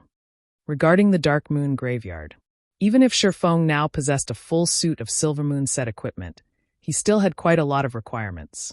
For instance, the advanced Whetstone recipe. This was the strengthened version of the Whetstone. The recipe for this item could only be obtained from team dungeons. Moreover, only bosses of the dungeon would have a chance of dropping it. You still remembered to come. That's enough. Since you're already here, leave your party, and we'll reform the group. Zhao Yueru originally wanted to taunt Shifeng, but Gentle Snow stopped her a step earlier. Gentle Snow was still slightly angry from before, but after sweeping a glance at Shifeng, she shockingly discovered that Shifeng had reached level 6. Currently, the level 6 players in all of Red Leaf Town were top-tier players. Previously, when she met Shifeng, his level was nothing special. It was just below average. Now that he was able to catch up to such a degree, one could see that Shifeng's leveling speed was extremely fast. As for Blackie and the others standing behind Shifeng, all of them were level 5. They were also fully geared with bronze equipment, and such a standard was relatively good amongst temporary teams. Shifeng's party then disbanded, all of them joining Gentle Snow's team. All of the surrounding guilds and players saw Shifeng join Gentle Snow's team.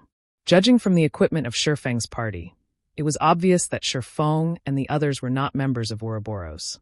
However, it was extremely odd that they were still able to join Gentle Snow's team and enter the dungeon together. The equipment worn by Shifeng's party did not seem very high-leveled. They wore only scattered pieces of bronze equipment, not that different from the equipment of a temporary team. This was the important struggle for the first clear of a team dungeon. Was Gentle Snow so confident in being able to easily obtain it that she'd invite a group of people like this? Only Stabbing Heart knew of Shifeng's strength. Now that both powerhouses had joined, the competition for the first clear of the Dark Moon Graveyard had just become much harder. Brother Zhang, that's the brat that set up our men, Flaming Tiger hatefully commented when he saw Shifeng. So, it is him? Zhang Luowei raised his brows. He could not help but pay more attention to Shifeng. He then said in a deep tone, since he has some connection with the Snow Goddess, try not to stir up trouble with them in the future. I don't wish for us to go against a first-rate guild right now. Being able to wipe out Flaming Tiger's group, and having a connection with the Snow Goddess, this person was not that simple. He still needed to do some investigations of this person. If this person had just joined the Snow Goddess by chance, he would definitely make this person pay for his actions. Yes, I understand, Brother Zhang. Flaming Tiger glared at Shifeng, only gritting his teeth as he answered. However, it was a different situation on the side of Martial Union. Every member of Martial Union could not help but wish they could get rid of Shifeng right that instant. It was especially true for Ironsword Lion. Previously, he put out the word that he would kill Shifeng back to level 0. Now that he saw Shifeng had already reached level 6, one level higher than Ironsword Lion himself, he felt extremely humiliated. What is that group of assassins doing? They actually allowed him to wash away his red name, and even rise to level 6. Just the fact that Shifeng was standing in this place, unscathed, caused the light on Ironsword Lion's face to fade. His face turned crimson from anger, saying, "Immediately contact the party of assassins." What exactly is going on here? "Boss, what's up?" one of the assassins standing guard in front of the hotel asked. "What's up?" Ironsword Lion nearly suffocated from anger when he heard those words. He bellowed, "I told you all to pay attention to Yifeng, yet, what have you all been doing?" "Boss, we've constantly been keeping an eye out for him. However, Yifeng has not set foot outside the hotel. I'm guessing that he must be afraid," the assassin said, puzzled. "You've constantly been keeping an eye out for him? Then you tell me, who is this person that I am looking at?" Ironsword Lion sent a screenshot, asking coldly. "Impossible. We've really been constantly keeping an eye out for Yifeng, and he never came out." The assassin, immediately dumbfounded, looked at the screenshot. "You're a bunch of rubbish that can't even keep watch over a single person. Get out of Martial Union immediately. I don't wish to see you any longer." Rage completely flooded Ironsword Lion's mind. Shortly after, he turned to glare at Shifeng, saying to his subordinate, "Call some men over, as many as you can. After they're done with the dungeon, I want him dead immediately." "Boss Ironsword, this wouldn't be a good move, right? No matter how you put it, he still has some connection with the snow goddess. If we create a bad relationship with Ouroboros, it would be detrimental to the development of our guild," a druid said. "Out in the streets, we live by depending on our reputation. Now that someone has stomped our reputation to the ground, who cares about anything else?" Ironsword Lion said in disdain, "So what if she's the snow goddess? She still hasn't met this daddy right here. I don't believe that a stupid skank like her could do much to me. If she knows how to be tactful, I can still give her some face. If not, then I'll kill her back to level 0 as well." Boss is right. God's domain just has slightly more players. How prestigious was it during those years that we swept across Martial World? Now, we can also sweep across God's domain just like before. What should we be afraid of? The players that had constantly followed Ironsword Lion all voiced out their agreements, all of them releasing the aura of a mad dog from their bodies. In their opinion, one had to be fierce when playing virtual reality games. Compared to wuxia games, God's domain merely had more players. Moreover, they had to take into consideration so many problems every single day. What good was worrying about each and every little thing? Won't everything be solved if they just killed these first-rate guilds into submission? They had only depended on being fierce to succeed in the previous wuxia game they played, and it would be the same in God's domain. Only the druid, who had only recently joined, helplessly shook his head. These people were insane. Shifeng did not notice the movements of Martial Union. He only discussed the matter of cooperation with Gentle Snow. The items dropped from the dungeon will be distributed according to job requirements.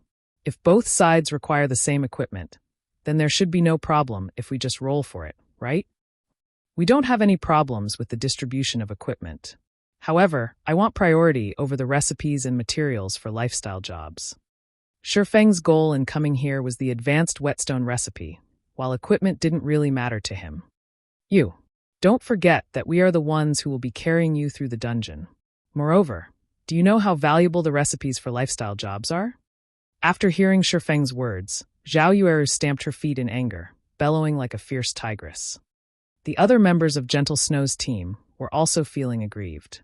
Shifeng and his party were just a group of wild players.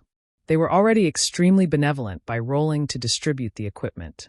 Despite that fact, Shifeng was still trying to take advantage of them. "Brother Feng, your request is going slightly overboard. In any case, our equipment is slightly weaker than theirs, and even just clearing the dungeon would be a problem for us. So why don't you change your requirements?" Blackie advised. Although their equipment was very good, compared to the set equipment of these people, they were clearly still a step behind. Being able to roll for equipment was already a good condition. Going further to compete over recipes for lifestyle jobs. Nobody would be willing to concede to such a request. To put it bluntly, even without them joining, Gentle Snow's team could similarly clear the Dark Moon graveyard. Shifeng shook his head. He would not mind if it were any other recipes. However, he would not concede even a single step for the advanced Whetstone recipe. He also could not reveal any specifics to avoid attracting the suspicion of others. After all, before a team dungeon was conquered, the official website would not reveal any information about its drops. 20-man dungeons would only refresh once every 3 days. There were only that many team dungeons nearby, and every one of them was extremely precious. The earlier Shifeng obtained the advanced Whetstone recipe, the earlier he would obtain an advantage over the other players. To a workshop like theirs that lived on the edge, they had even more reasons not to concede. Gentle Snow, who had an ice-cold expression, also opened up her mouth this time around, saying, "Recipes for lifestyle jobs are extremely important to our guild. Your request, I cannot agree to it."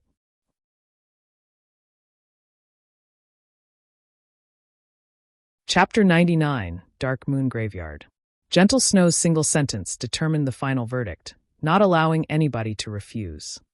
After having worked with Black Flame, Gentle Snow discovered the importance of lifestyle jobs.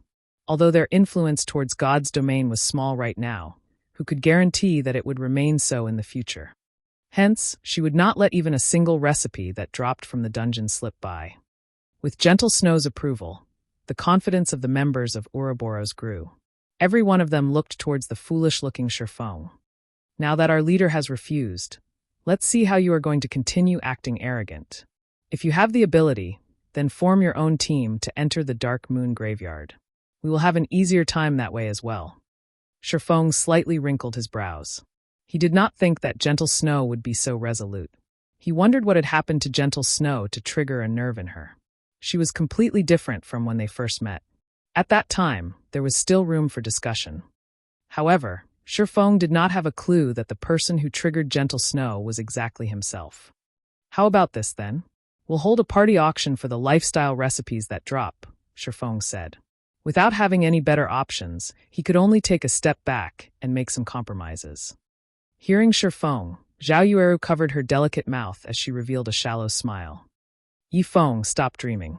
Team dungeons only reset once every 3 days. The recipes obtained from inside are extremely important to a guild's development. How could we auction them amongst the party? If you insist on doing so, then we will just call in a few more of our elite members. That way, those enter the Dark Moon Graveyard will all be our members, and we won't need to share anything with you. Zhao Yueru's tone turned chilling. Zhao Yueru had already made her words extremely clear. If you are going to stay, then forget about the recipes. Otherwise, pack up and leave. We won't be obstructing you on your way. Meanwhile, Gentle Snow showed no signs of hindering Zhao Yueru. Her actions meant that she, too, agreed with Zhao Yueru's viewpoint. "Miss Zhao, please don't get angry. Brother Feng doesn't know how important the recipes are to you all. I apologize." Blackie could no longer stand to watch this scene continue to unfold. Any more of this, and the final result would definitely be a separation. They managed to obtain the favor of the Snow Goddess after much difficulty. Hence, they could not simply just let go of this chance to further advance their workshop.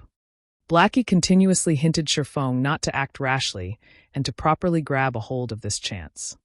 Shifeng could feel Gentle Snow's resolute behavior.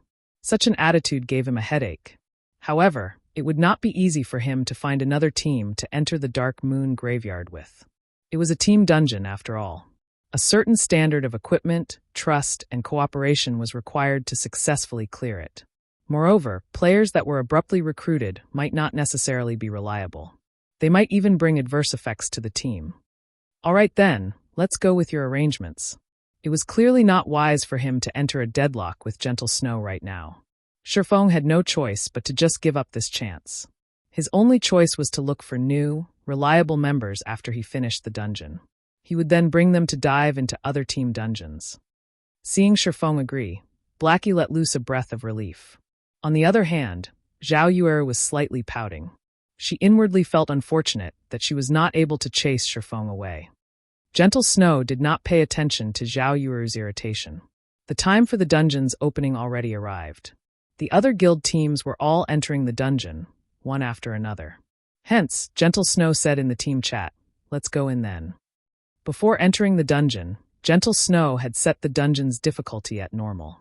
That way, after entering the teleportation gate, everyone would be sent to the normal mode of the Dark Moon Graveyard. Team dungeons were similar to party dungeons, in which they had 3 different difficulties: normal, hard, and hell. However, guilds that were not familiar with the dungeon would usually start off by obtaining and understanding information from the normal mode of the dungeon. They would then use the information obtained to prepare for hard mode and hell mode. Right now, every guild was competing for the first clear of the Dark Moon Graveyard. They wanted to use this chance to increase their influence towards the players in Red Leaf Town. So, naturally, they would not start off by challenging a higher difficulty. The team entered the teleportation gate, one after another. They all turned into a streak of white light as they entered the Dark Moon Graveyard. Team dungeons were unlike party dungeons. The map inside a team dungeon was extremely large. They were practically the same size as a small town, with some being the same size as a city with a population in the millions. The Dark Moon Graveyard was the first team dungeon available near Red Leaf Town, so the map of the dungeon was relatively small. Unlike the team dungeons in other virtual reality games, the main goal when entering any team dungeons in God's domain was to find the exit. As long as players could find the exit and leave the dungeon, then they would have cleared the dungeon. After leaving the dungeon, they would also receive the corresponding dungeon rewards. Dark Moon Graveyard was different precisely because of this reason. Taking into consideration that this was the first time players of God's domain came into contact with team dungeons, the Dark Moon Graveyard's difficulty was lower than other team dungeons. Players only needed to consider one key point when inside the dungeon: survive. As long as they could survive and leave through the exit, they would clear the dungeon. Immediately after everyone entered the Dark Moon Graveyard, a chilling wind ambushed them, causing their entire bodies to shiver. It was past dusk in this place, and a red moon hung above the sky, shining down on the earth. Gravestones littered the wasteland, and the gigantic stones formed one gigantic maze. A strange atmosphere filled the place, coupled with countless wails of anguish. I'll divide up our responsibilities first, so when the time comes, just make sure you do your own part. Gentle Snow was not even the slightest bit shocked by the strange atmosphere. Instead, the corners of her lips curved upwards, forming an excited smile. Although they wasted several minutes, they properly determined each team member's responsibilities. That way, whenever anything unexpected occurred, everyone could react with the quickest time possible. The team had a total of 4 healers, with 2 being clerics, 1 oracle, and 1 druid. There were 2 MTs in the team. One of them was a shield warrior, the other a guardian knight. Meanwhile, Sherfong was arranged into the dagger party. The party's main goal was to combat at the front lines. On the other hand, Lonely Snow was arranged into the protection party. Their main goal was to protect the team's lifeline, the healers. All right, scout party, search for a path. We will follow behind at a slower pace. Once Gentle Snow was satisfied with the team's formation, she arranged for 2 assassins to scout ahead. After entering the wasteland maze, the 2 assassins immediately reported the situation they discovered. Gentle Snow responded immediately, allowing her team to advance towards the best possible route and easily avoid the traps set up by the Kobold assassins and Kobold warriors. Kobold assassin, common rank. Level 5. HP 1-600/1-600. Kobold warrior, elite rank. Level 5. HP 3, 500/3-500. If they triggered the trap here, they would have to go up against more than 30 Kobold assassins and 7 or 8 elite Kobold warriors. Such a situation would definitely cause major losses to the team. Thanks to Gentle Snow's quick decisions, the team inched closer and closer towards the maze's exit. On the way, they only needed to kill a small amount of kobolds. Even Sherfong was slightly shocked by Gentle Snow's leadership. It was as if all matters within the Dark Moon Graveyard were within the palms of her hands. Zhao Yueru walked up to Sherfeng's side, proudly saying, "What do you think? You should see how far apart your strengths are now, right?" Sherfong remained silent. He did not pay much heed to Zhao Yueru, his hand only tightening its grip on his treasured sword hanging on his waist. "Humph. Speechless now, are you?" Zhao Yueru thought Sherfong was tacitly agreeing, her heart feeling a wave of pleasure. However, not long after Zhao Yueru felt pleased with herself, 2 blood-curdling screams came through the team's chat. "Scout party, what happened?" Gentle Snow hurriedly asked. "System, player Whitecry has died." "System, player Wind Shadow has died." "What happened?" When Zhao Yueru saw that the two players who died were both from the scout party, her heart filled with questions. However, nobody answered Zhao Yueru. Due to the settings of God's domain, players were unable to initiate communication after death. Everyone immediately tensed up. They watched their surroundings vigilantly. The mysterious deaths of the two players informed the members of Ouroboros of one thing. Both players who died had very good techniques. Otherwise, they wouldn't have become elite members of Ouroboros. Their sudden deaths and the lack of even the slightest information could only mean one thing. This place had become extremely dangerous.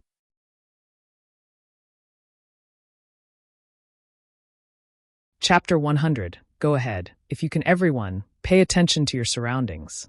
Healers, stand in the middle. Protection party, guard the healers. MTs, prepare to activate your life-saving skills at any time. Dagger party, prepare for battle. Gentle Snow was not frightened by the situation. She immediately gave out commands, staying combat ready. Haughtiness invites disaster. Humility receives benefit. This sentence just happened to be applicable to the members of Ouroboros. It was especially true for the arrogant Zhao Yueru. Problems were bound to occur when one became complacent. Only the problems this time arrived somewhat too quickly. Zhao Yueru, who was still relaxed, suddenly tightened her grip on her crystal staff. She was no longer acting cheerful or witty. Her expression now turned solemn. She observed her surroundings for every little detail, revealing the unquestionable quality of an expert. The other members of Ouroboros also no longer dared be careless. Although they were confident in their equipment, even possessing the confidence to overcome the Dark Moon Graveyard, this confidence still gradually faded after the two players were instantly killed. They could not help but become cautious and timid. As for Shifeng's party, they were even more nervous. Inside their hearts, they were still considering themselves to be a bunch of noobs. Meanwhile, the elite members of Ouroboros before them were experts. Their techniques surpassed them by leaps and bounds. However, such experts that wore top-tier set equipment still died an unfathomable death. This Dark Moon Graveyard was just too horrifying. Seeing everyone in such a panic, Shifeng remained incomparably calm. As for what actually happened, nobody had a better understanding of it than him. Or rather, he long since predicted such a situation. Since Dark Moon Graveyard had a lower difficulty, depending on equipment and some experts, it was easy enough that it could be relaxingly cleared. However, in Shifeng's previous life, an unknown number of guilds fell to the dungeon over and over, to the degree of cursing someone's mother. Based on the strength of Gentle Snow's team, they would still be able to clear the dungeon, even after being team-wiped over a dozen times. Only the price to pay for such an action was very high. Something's coming. MTs, pay attention, Shifeng warned. He squinted his eyes, looking towards the fog that floated nearer. Everyone abruptly tensed, looking over. What's that? The shield warrior discovered a blurry figure inside the mist. The figure was hidden inside the murky fog, preventing anybody from getting a clear look at it. The team only knew that the thing was gradually wobbling closer, step after step, crawling as slow as a snail. As the distance between the two sides shortened, the wails of anguish became louder, causing all those present to have goosebumps. Just when the figure was about to leave the fog. MTs, activate your life-saving skills, Shifeng yelled. However, the shield warrior paid no attention to Shifeng's words. He had always looked down upon Shifeng in his heart. The last time they met, Shifeng was just a noob who got lucky. Shifeng was only able to attract their leader's attention because he familiarized himself with God's domain ahead of time. Although Shifeng was currently reached level 6, he had definitely depended on his familiarity with the quests and monsters in order to level up so quickly. He did not truly possess strength. Even if Shifeng's skills were good, the number of experts Ouroboros had recruited over the years from other virtual reality games exceeded 5,000. They were not lacking people such as Shifeng at all. In other words, within Ouroboros, there were plenty of players that were much better than Shifeng. Although the shield warrior did not pay attention to Shifeng's words, the guardian knight Kola had always trusted in Shifeng. He had, at the first instance, activated protection blessing on himself. Just as the figure within the fog was about to reveal itself, 2 black rays of light shot out from the fog, reaching the MTs on the front lines in the blink of an eye. These 2 rays of light were as swift as bullets. The bulky MTs had no way of dodging them. At that moment, Gentle Snow only shouted, "MTs, use your life-saving skills." Unfortunately, Gentle Snow was still one step behind. One of the black rays immediately pierced the shield warrior's body, a damage of -1,600 appearing above his head. He was killed instantly. The shield warrior's eyes affixed to his chest where the black ray penetrated, unwillingly passing on. Meanwhile, after activating Protection Blessing, the damage Kola received reduced by 50%. In addition to the secret silver-ranked sky armor that he received from Shifeng, Kola only received slightly more than -500 damage, losing slightly more than half of his HP. Everyone was dumbfounded after seeing this.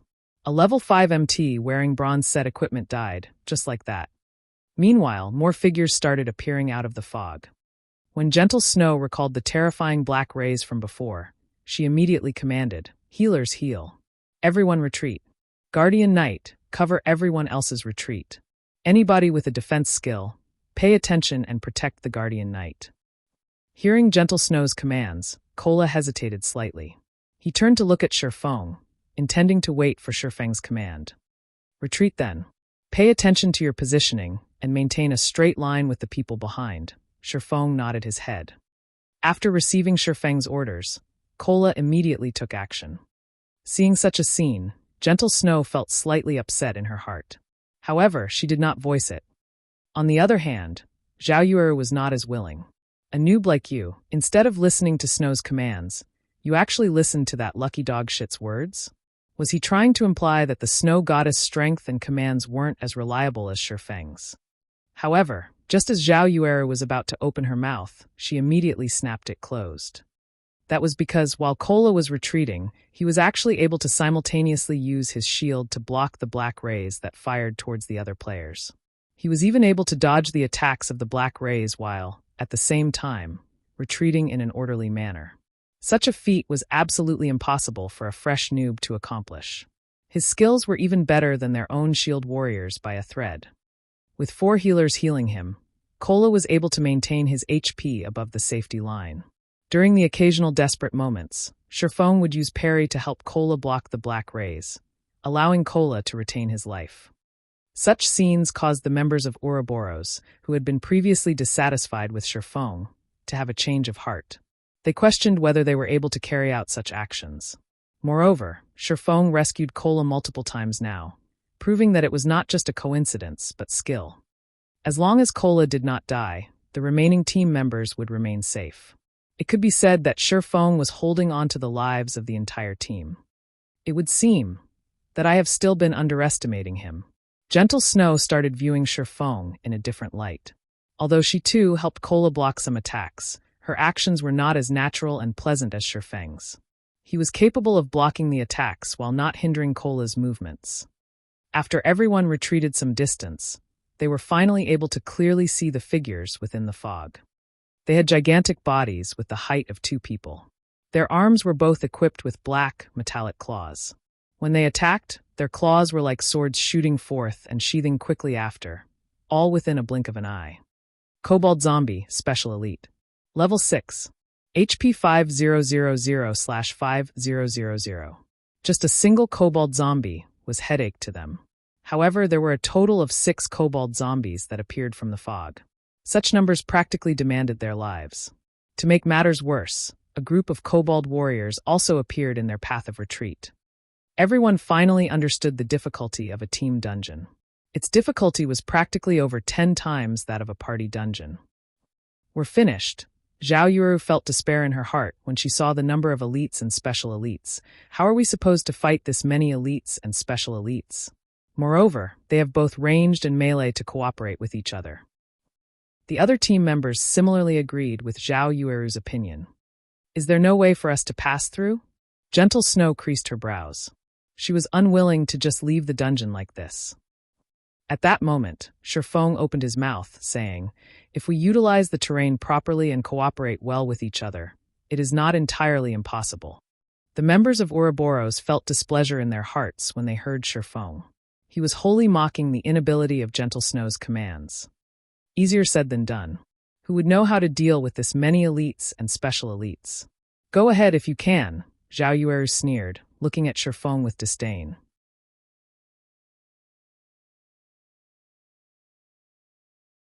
Chapter 101. Entering Hell Once More.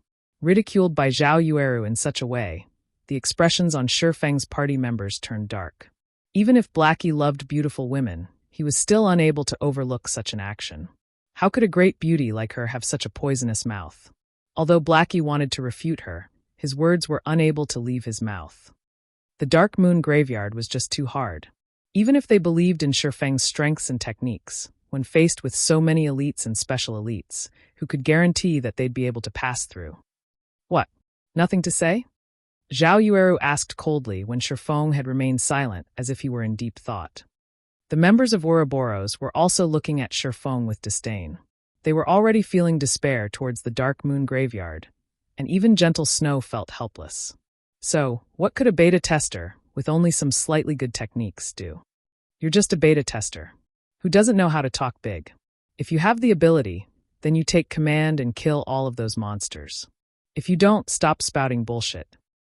Humph. Just a bunch of independent players foolishly making second guesses after we can't get through. The members of Ouroboros all had their own arrogance. They all supported Zhao Yueru, one after another. They hurled all sorts of ridicule towards Shifeng, venting the despair in their hearts. What did guys you say? If it weren't for Brother Feng, would you still be alive right now? Shifeng's party members could no longer stand by idly and watch. Every one of them revealed expressions of anger, intentions of starting a fight surfacing. If it weren't for Shifeng's warning, both of the team's MTs would have died. Without the MTs to act as meat shields, the players behind would have definitely died, and it would be lucky if even a few survived. Just as both sides were about to start a dispute, a deep muffled voice came from the team, disrupting everyone's argument.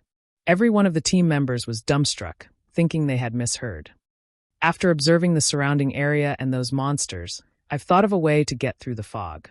I wonder if Miss Snow would be willing to let me take command? Shifeng faintly smiled as he looked at Gentle Snow. Regarding the ridicules of Zhao Yueru and the others, Shifeng did not mind them in the slightest. That was because everything was going according to his plan. From the moment Zhao Yueru started mocking him, his goals had already been achieved. If Zhao Yueru and the others did not react the way they did, how would he be able to seize the opportunity to take the initiative? If you can lead everyone across the fog, it won't be a problem to pass leadership to you. Gentle Snow's iceberg-like expression faintly changed. Being able to get through the fog was a good thing. She was also not a petty person. It was just that, for some reason, when she looked at Shifeng's smile, she had a faint feeling of disharmony, as if all of this was within Shifeng's grasp. Snow, I was only joking. How could you give this bastard leadership over the team? Zhao Yueru panicked. Ouroboros' first vice leader was actually being commanded by an outsider. Wouldn't that make them the laughingstock of the other first-rate guilds? They would call out Ouroboros for their inability. If you have any other methods to pass through, I won't really mind, Shifeng shrugged, spreading his hands to signify that he did not care. Zhao Yueru wanted to dissuade Gentle Snow. She had only been speaking out of anger before. If Shifeng had really become the team's leader, then wouldn't an upheaval occur within the team? Who would be willing to submit to an independent player? Even if Shifeng's techniques were quite good, there were still heaps of such personnel within the guild. Okay, now is not the time to care about reputation. Clearing this dungeon is our priority. From now on, Yifeng will command the team. His words are my words. If anybody doesn't listen, you'll know the consequences, Gentle Snow said in a chilling tone. Gentle Snow naturally knew Zhao Yueru's concerns. She, too, had considered the problems.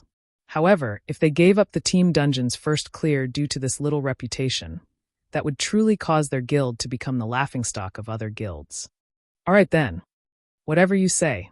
However, if he doesn't command us adequately, only blindly giving out orders, I won't obey. Zhao Yueru shot a glance at Shifeng in anger. She did not believe that Shifeng could properly command the team, not to mention lead them through the fogged area.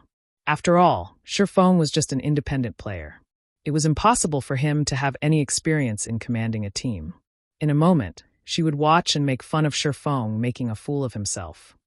Seeing that Gentle Snow had already nodded her head in agreement, Shifeng unhurriedly said, "Since we're done with the matter of leadership, let's talk about the matter of distribution.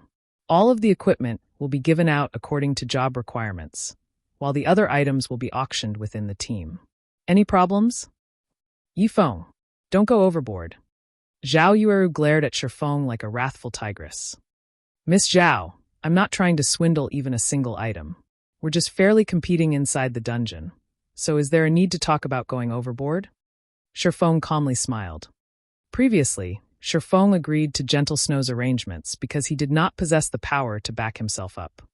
He knew the strategy to conquer the Dark Moon Graveyard. However, he couldn't reveal that fact earlier. After all, Team Dungeons had not activated during the beta test of God's Domain. Hence, if Shifeng were to reveal knowledge that not even beta testers of God's Domain had, Gentle Snow and the others would definitely become suspicious.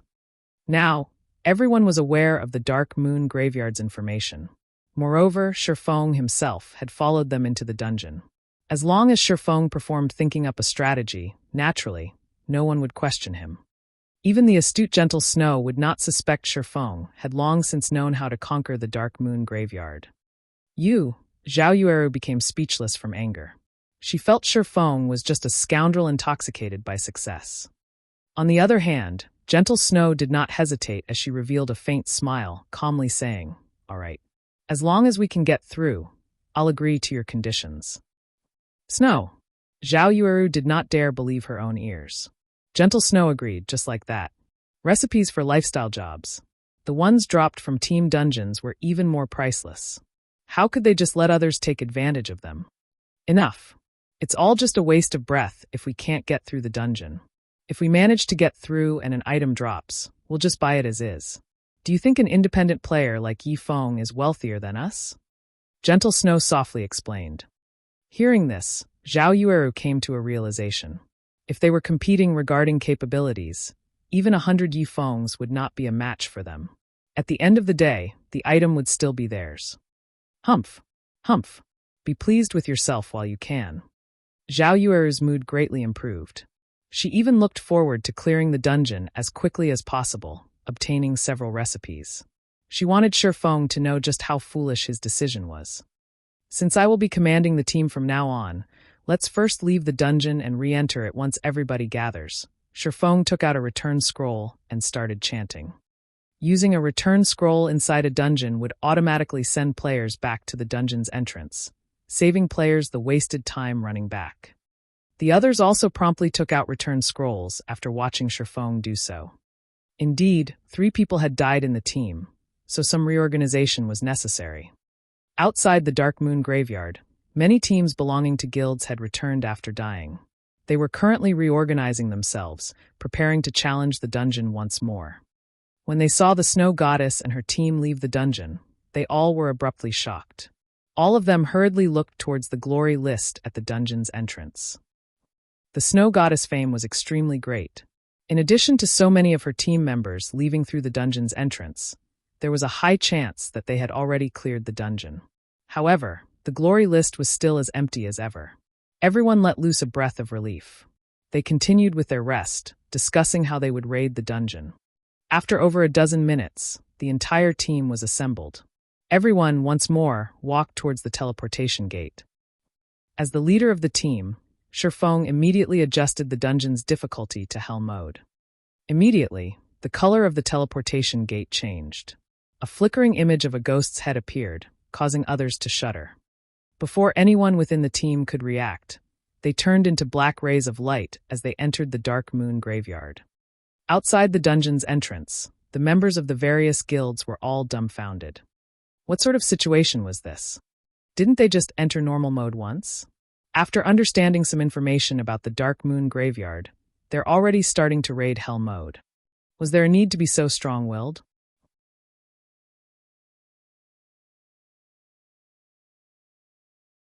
Chapter 102 Kobold King 1. The sky was dark, and the bright moon illuminated all of the Dark Moon Graveyard.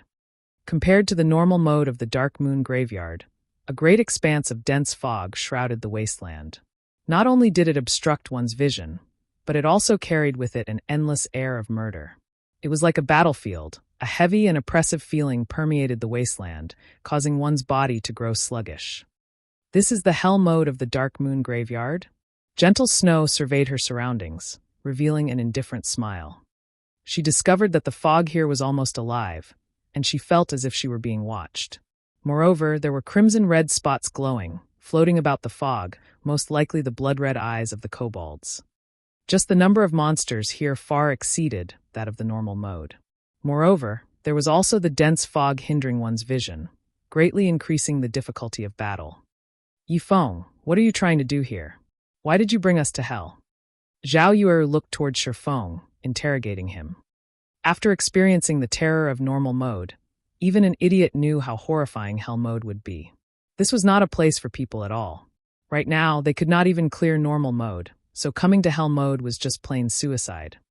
Gentle Snow was also curious as to why Shifeng had done such a thing. Judging from Shifeng's behavior, he was definitely not a brainless person.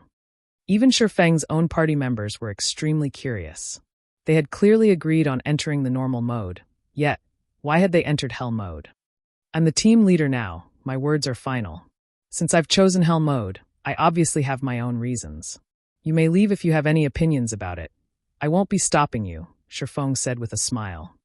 What comes around goes around. Previously, he had only humbly submitted to Zhao Yueru because he could not reveal his hand. Now that they were in his territory, naturally, he would no longer act with modesty. You bully. Zhao Yueru's almond eyes widened into circles as she glared at Shifeng, her twin peaks bouncing indefinitely. She stomped the rock beneath her feet, unable to find any words. She gritted her teeth, immediately turning her head away and no longer looking at Shifeng. This scoundrel actually went so far as to use her previous words to spite her, possessing not even a hint of a gentleman. When all of this was over, she would properly put Shifeng in his place.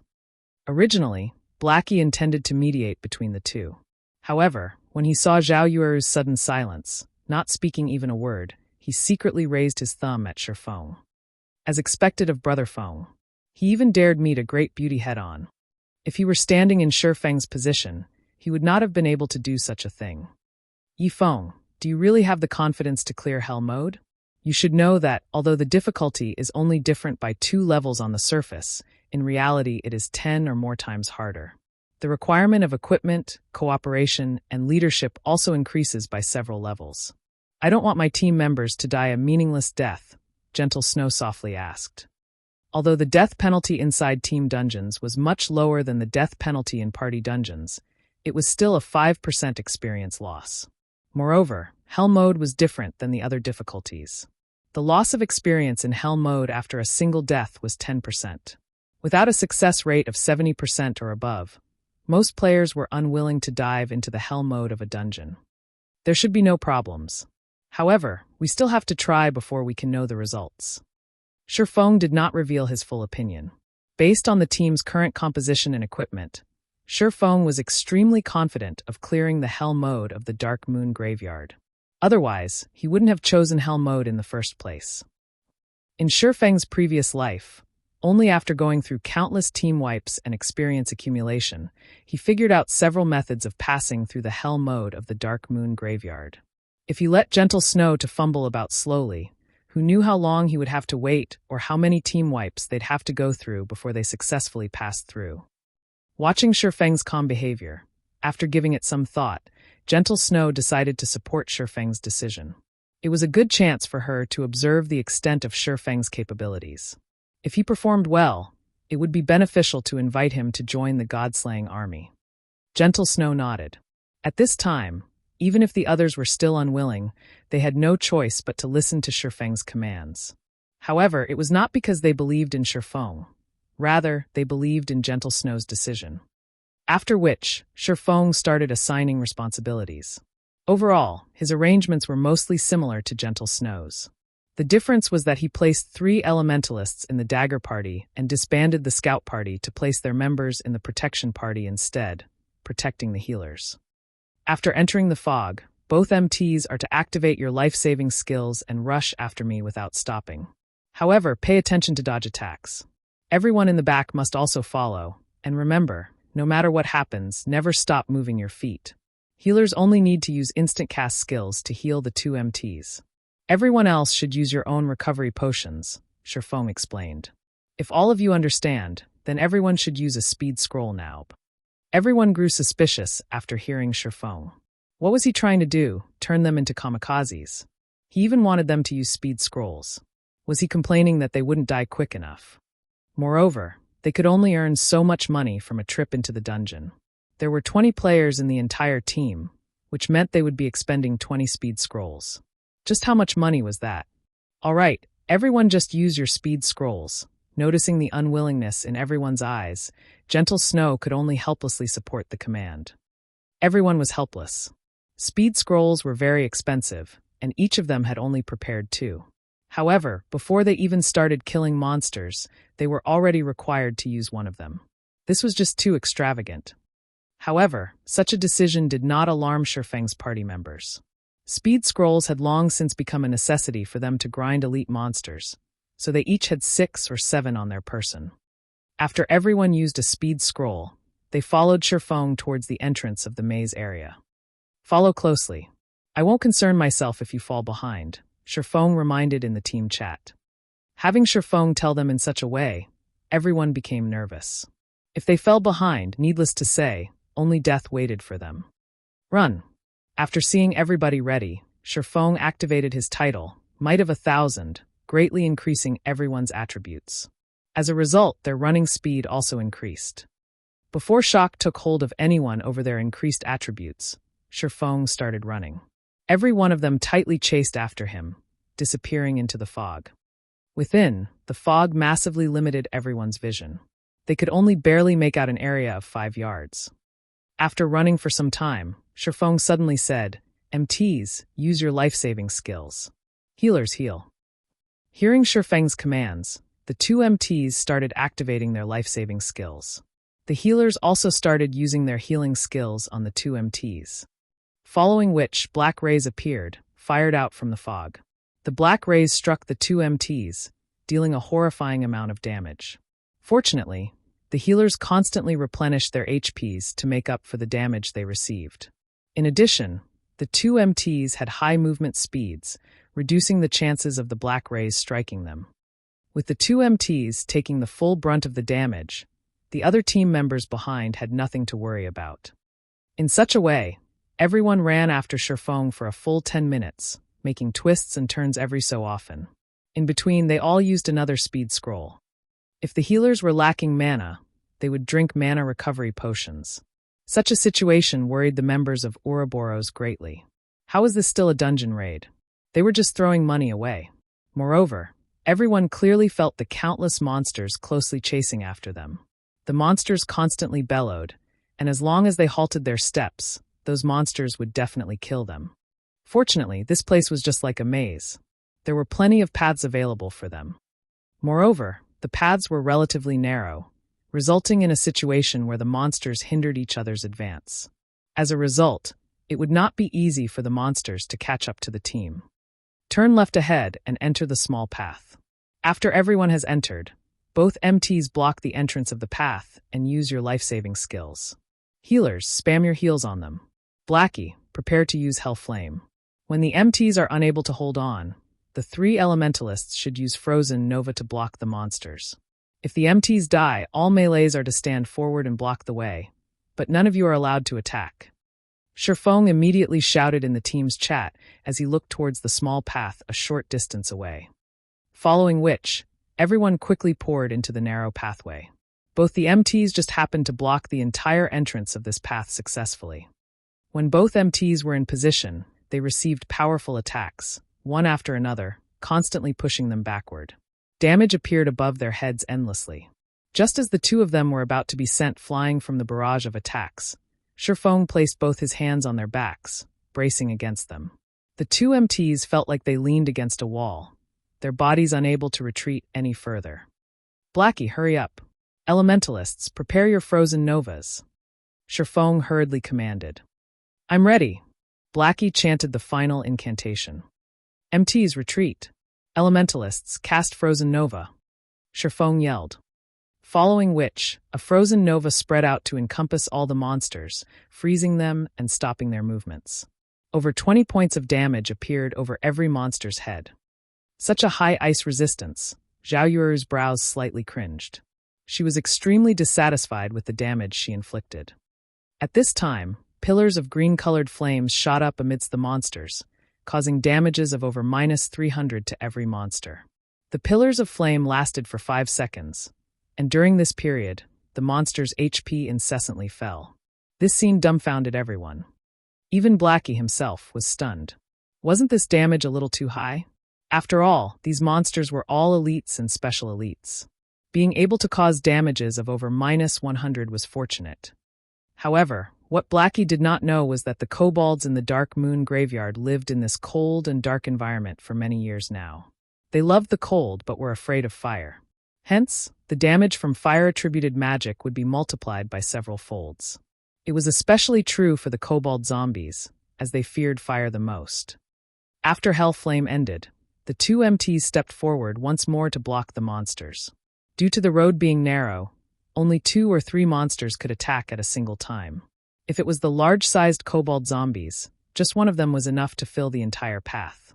Moreover, the kobold zombies were unable to display their might in such a narrow space. At most, 1 or 2 claw attacks would land on the MTs, and even then, the MTs were sharing the burden with each other.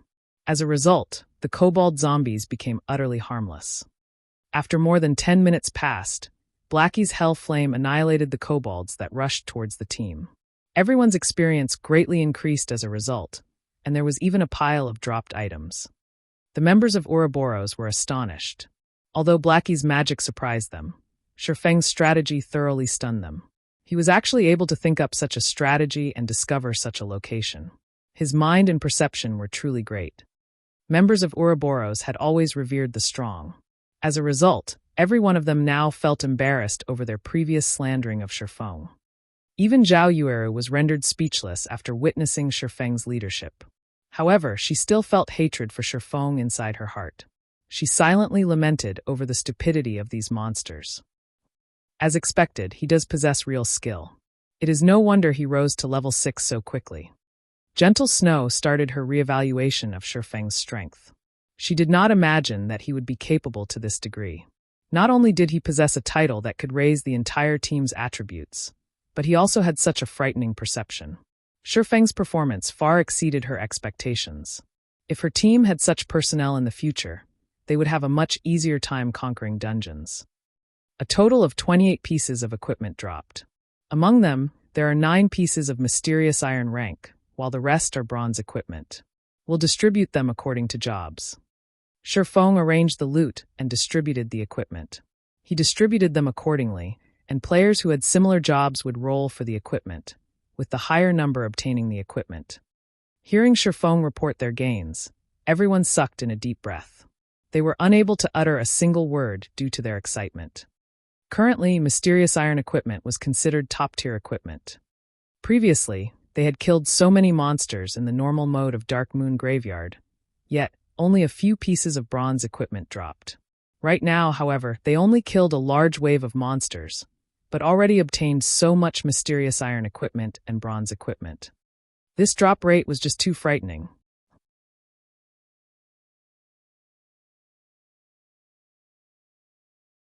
Chapter 103, Kobold King 2.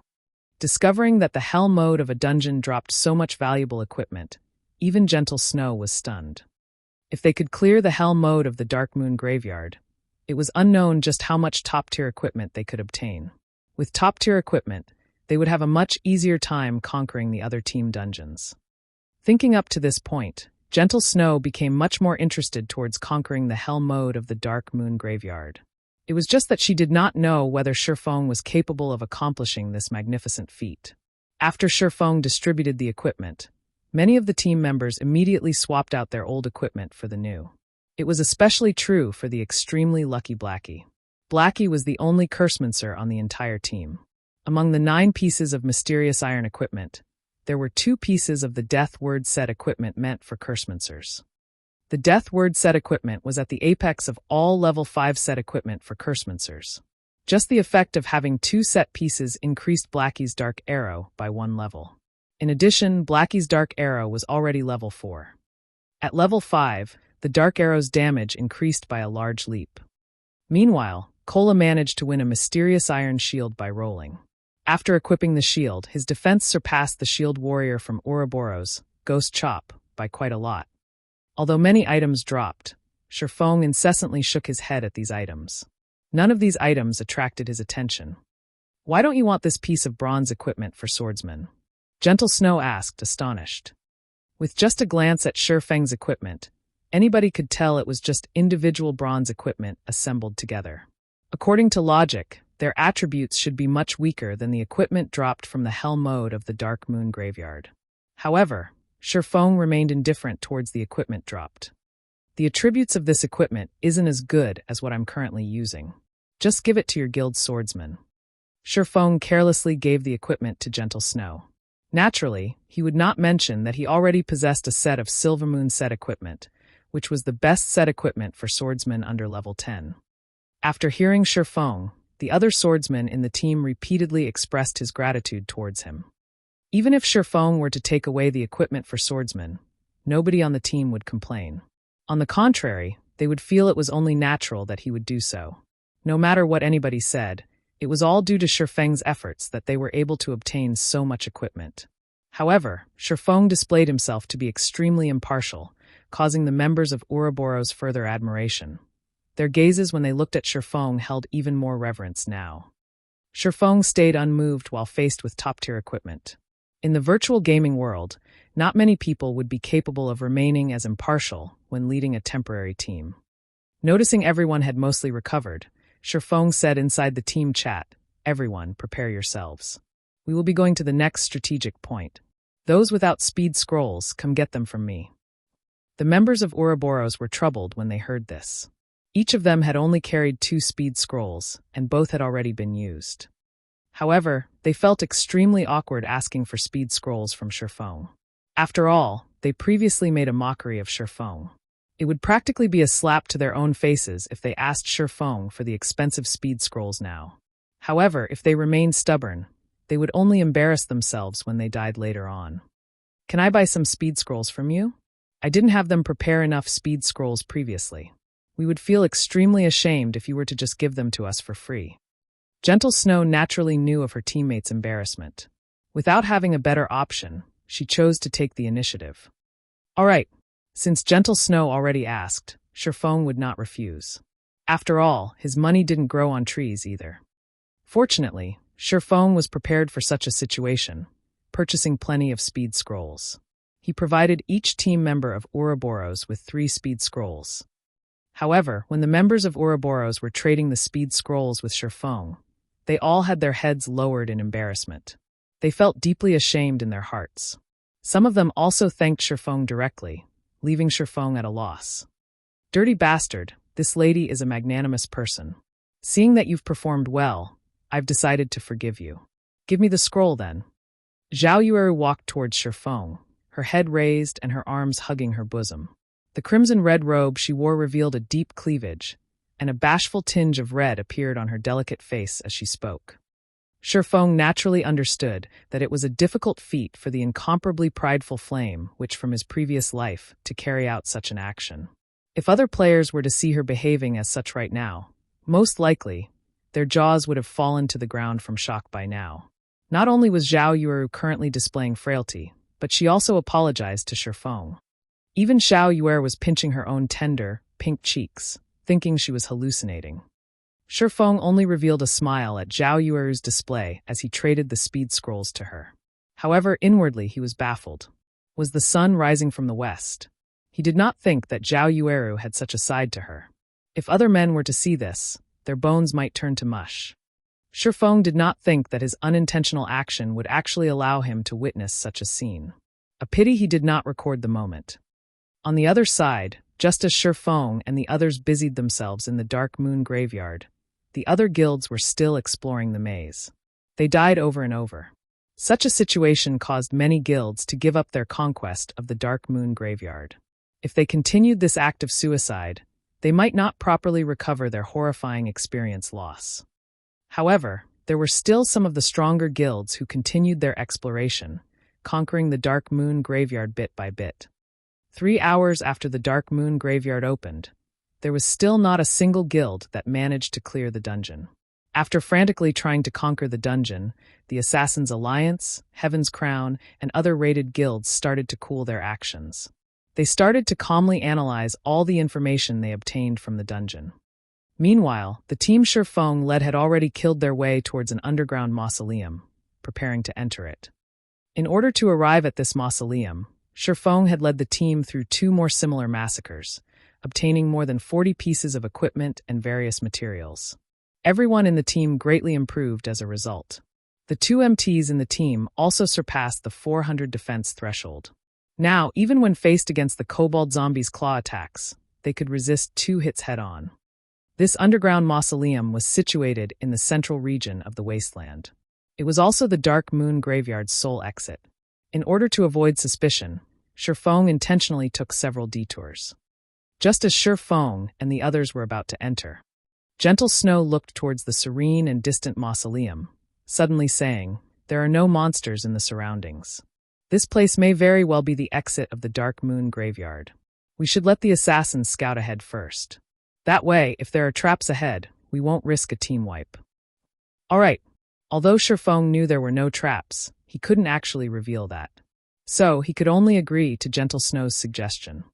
Following which, one of the assassins snuck into the mausoleum.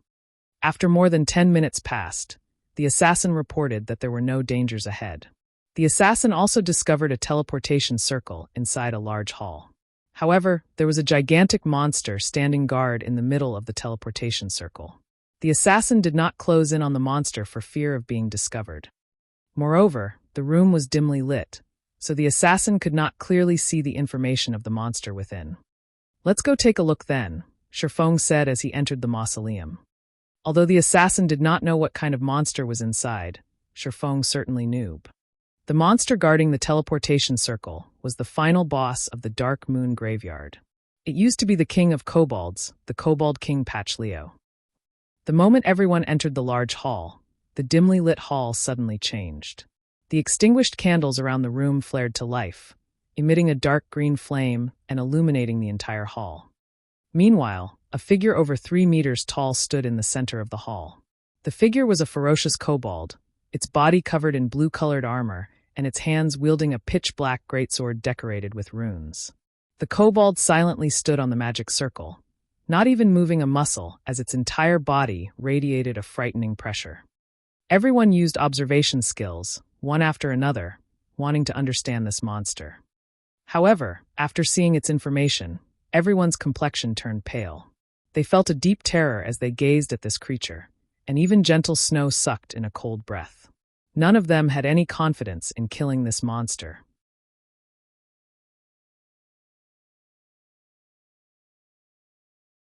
Chapter 104, An Unknown Way of Battle. Everyone stood silently within the bright mausoleum hall, turning the place eerily quiet. After some time had passed, "Brother Feng, what do we do now? This boss is just too terrifying. It is impossible for us to kill it." Blackie looked towards Shifeng, asking. On the other side, Zhao Yueru said helplessly, "Snow, it seems we won't be able to clear the dungeon after all." The other team members also indicated their agreement. There could be no greater folly than to attempt something they already knew to be impossible. "Are we just going to give up like this?" Gentle Snow's slender eyelashes trembled slightly, her crystal-clear eyes shifting towards the Kobold King's figure once more. They had reached this point after much difficulty. Were they just going to give up like this? Kobold King Pachleo, Lord Rank. Level 6.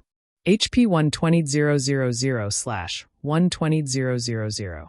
Not mentioning its frightening amount of HP, just the mere words, Lord Rank, were enough to cause players to tremble. That meant that there was a single aspect to this monster that was extremely terrifying, either in terms of speed, strength, or magic. Based solely on the terrifying aura radiating off of the Kobold King's body, its bulging, iron-like muscles, the pitch-black greatsword as tall as a man, which pierced deeply into the ground. Even without having any exchanges with this Kobold King, everyone knew there was no way to overpower it. Why don't we give it a try first? Ghost Chop, try out the boss capabilities. The others will leave the hall first, Gentle Snow said after giving it some thought. Gentle Snow still intended to give the boss a try. She was hoping to look for a strategy to kill it. Let's leave first then, Shifeng said as well. Gentle Snow's thoughts were exactly the same as his. He would let the MT try out the boss, then let the team watch. That way, he would have an appropriate excuse when he revealed his strategy. Following this, the shield warrior, Ghost Chop, activated his video recording, charging towards the Kobold King alone. Meanwhile, the thick and heavy stone doors leading into the hall started closing. Just as Ghost Chop was midway through his charge, the Kobold King abruptly opened its eyes. Kachak! The Kobold King casually pulled out the pitch-black sword from the ground. Its robust legs abruptly exploded with power as it similarly charged at Ghost Chop. Like a fierce gale, the Kobold King swept towards Ghost Chop. Ghost Chop's body was frightened stiff. He rapidly reacted by raising his shield, blocking it in front of his chest. In the blink of an eye, a black ray, which carried with it an explosive sound, struck on the shield. Hong! Ghost Chop's entire person was sent flying, and a damage of 633 points appeared above his head. His entire arm felt numb from the attack. If he had not used his shield to block, he might have been killed instantly. Ghost Chop felt that his own techniques were quite good, and he was an elite member of Ouroboros. Moreover, his task right now wasn't even to kill off the boss. If he could not even force the boss to reveal its hidden cards, then he would be an absolute disgrace. Ghost Chop abruptly stood up. He poured a bottle of basic regeneration potion down his throat, his HP recovering to more than half of its total. Just as he was considering attempting another bout with the boss, he suddenly discovered that the boss was already standing behind him, its greatsword raised up high. Abruptly, the Kobold King slashed the greatsword at Ghost Chop. Shield wall. Ghost Chop no longer had the option to dodge the attack. He could only use his life-saving skill to take the attack at full force. When used, Shield Wall would reduce the damage the user received by half for a duration of 12 seconds. The black runic greatsword struck down once more. Although Ghost Chop had used his shield to block the attack again, he was instantly forced into a kneeling position by the resulting pressure. The stone bricks beneath his feet cracked apart like a spider's web, and his HP instantly fell by 426 points, leaving him with only a thread of life remaining. The Kobold King then kicked towards the side of Ghost Chop's abdomen. Ghost Chop helplessly imprinted himself onto a wall, and his HP instantly dropped down to 0. Only 3 seconds had passed since the start of the battle. Just like that, an MT that was equipped with top-tier equipment was dead. So much so that, even before the stone doors had closed shut, they had opened once more. Everyone looked at Ghost Chop, who was planted into a wall, shocked. What was this situation? The door had just closed before opening again, and their MT was already dead. "Yuer, revive Ghost Chop," Gentle Snow said with a gloomy expression. Ghost Chop being killed so quickly was a clear indicator of how strong this boss was. After Ghost Chop was revived, a somber expression hung on his face. He unwillingly shared with everyone the recording he made, allowing them all to analyze the boss' strength. Strong. Zhao Yueru could not help but say in shock, this general speed and reaction speed, this strength, and also the constantly varying attack patterns. Is this really an NPC? Are we sure this isn't a martial arts expert in disguise? Before even witnessing the boss in battle, everyone could already feel how powerful it was. Now that they witnessed this for themselves, aside from feeling shocked, they were also astounded. With Ghost Chop's skills, he was actually unable to even damage the boss. This was just too horrifying. Even if it was the strongest chieftain rank monster Gentle Snow met before, in comparison to this Kobold King, it would only be a little rabbit. As for Feng's party, whom had battled with a Lord rank boss before, after looking at the recording, even they were feeling apprehensive. As expected of a Lord rank boss in a team dungeon, compared to the Lord rank boss of a party dungeon, it was at least several times stronger. Not only was its speed and strength a problem, but its attack patterns were even more so. There were just too many variations. It was as if they were fighting in a close-quartered combat against an expert. Moreover, the physical attributes of this expert were better than theirs by several fold. Just how were they supposed to continue battling against this boss? Even if their brother Feng was very powerful, he might not be able to last long against this boss. After all, this boss had a HP of 120,000, and their HP did not even reach 1,000. Let's withdraw. After considering for a good while and thinking up of all sorts of simulations, Gentle Snow still came to the conclusion that they would be team-wiped. She was not prepared to waste time here, and rather prepared to raid the normal mode of the Dark Moon Graveyard. The boss in the normal mode should be a chieftain rank boss, which should be much weaker. According to their current equipment, they would at least have a 20 to 30% chance of killing the boss. Everyone else could only give up after hearing Gentle Snow say this, so all of them took out return scrolls. At this moment, Shifeng suddenly said in the team chat, after looking at the Kobold King's attack patterns, if Miss Snow, the two MTs, and myself were to implement a rotation battle, we should have somewhat of a chance at succeeding.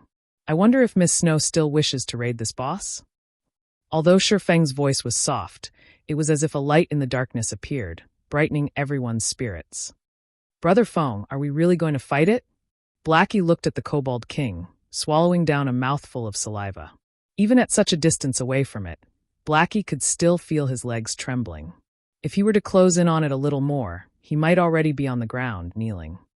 In fact, it wasn't just Blackie who was impacted by the Kobold King's imposing aura.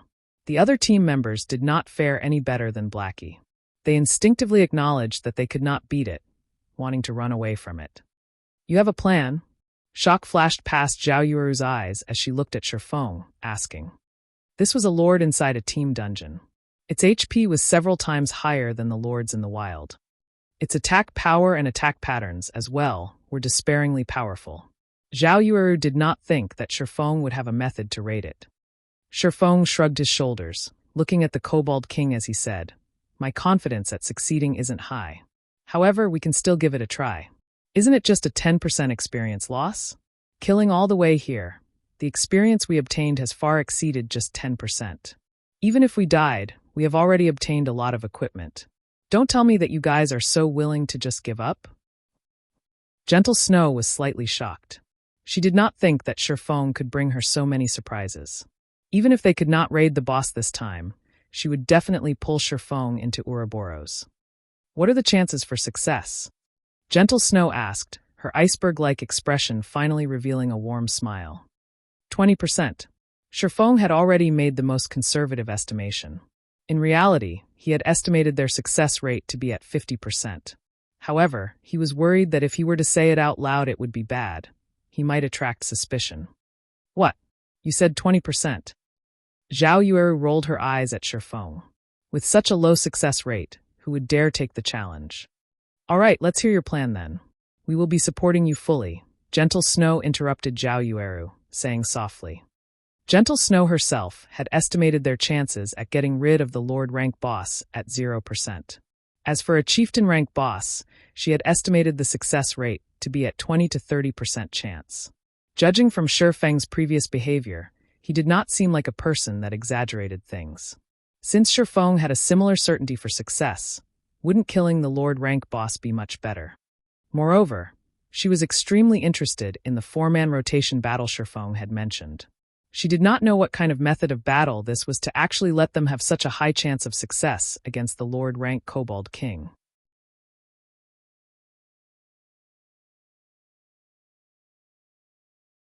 Chapter 105, Ashblade 1.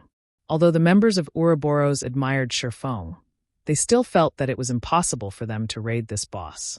Underscore what would happen if they were wiped out. Underscore. However, Gentle Snow had already nodded her head in agreement. That meant she was also willing to take on this risk. Even if everyone were to lose 10% of their experience and some skill proficiency, losing to the other guilds in terms of levels by a little, she would shoulder all the responsibility. Although 10% of experience seemed like a small amount when a player had reached level 6, raising their experience by 10% would require at least 2 to 3 hours worth of effort. If the team was wiped out as a result of Gentle Snow's decision, the losses the team suffered would not be small. It was obvious just how much trust she placed in Shifeng. The members of Ouroboros looked at each other, feeling that they were all too timid. After playing virtual reality games for so long, they had all turned towards stability. They thought that, in order to raise their standings in the guild, the less deaths they had, the better. Yet, unknowingly, they had forgotten one of the most important points when playing a virtual reality game. The thrill of adventure. That was the reason why most people played virtual reality games. They had already gained a bountiful harvest from the dungeon. Just like what Shifeng had said, it wouldn't really matter, even if they died. Leader, we'll do as you say then. Whatever you want me to do, I guarantee that I'll do it, the shield warrior, Ghost Chop, looked towards Shifeng, clapping his chest as he said so. Leader, say it. Right, say it. The members of Ouroboros all looked towards Shifeng. They had thought it through already. If they were going to make a loss, so be it. However, on the off chance that they did succeed, endless glory would await them. Since everyone has agreed, I'll tell you my strategy. After we start the raid, only me, Miss Snow, and the two MTs will battle with the Kobold King. The other melee jobs are to all stay at a distance. Berserkers, listen to my command to use charge. Assassins, after giving the boss a bleeding effect, immediately distance yourselves and use bows to attack. The other ranged jobs should just dish out as much damage as you can. However, pay attention to maintain a distance of 25 yards or above from the boss. The two clerics and druids should focus on healing the MTs, while the oracles will heal Miss Snow and I. Shifeng started explaining his strategy, giving Gentle Snow and the others detailed explanation on the method of rotation battle. The rotation battle method was a technique that allowed the weak to win against the strong. It was a technique specifically meant for dealing with bosses.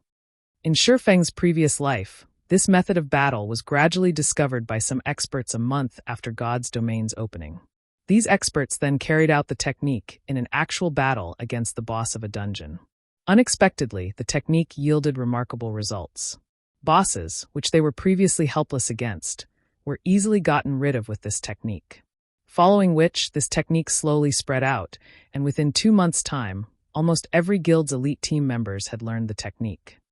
Right now, if they wished to raid this Lord-rank Kobold King, then they would need to utilize this method of battle. Otherwise, for as many battles as they carried out, they would die an equal amount of deaths. There would be no exceptions. After Shifeng's explanation ended, everyone entered into the large hall of the mausoleum. The Kobold King, equipped with blue-colored armor, still stood silently in the middle of the hall. Kola, start the raid. Pay attention to your positioning and set aside the Kobold King for the ranged players. After which, you and I will cooperate to hold off the boss. When we are both unable to hold it off any longer, Ghost Chop will be responsible for relaying the boss over and cooperate with Miss Snow to hold it off. After we have stabilized the boss aggro, all ranged players can start dealing damage. Shifeng unsheathed his pair of swords, giving out instructions one after the other in a methodical manner. Leave it to me. Kola appeared slightly panicked. However, after having gone through Shifeng's guidance for a period of time, he gradually began displaying the potential of an apex expert. After everyone was in position, Kola immediately rushed at the Kobold King with his bear-like robust body. However, before he had even covered half the distance, and having yet to alert the Kobold King, he used Divine Shield Strike. Kola's shield flew out, transforming into a shooting star as it shot towards the Kobold King. Just as the flying shield was about to hit the Kobold King abruptly opened its eyes, revealing 2 blood-red orbs. Its mouth opened wide, exposing a sinister, cold smile. With a single draw of its great sword, the Kobold King sent the shield flying away. The shield did not cause even a single point of damage.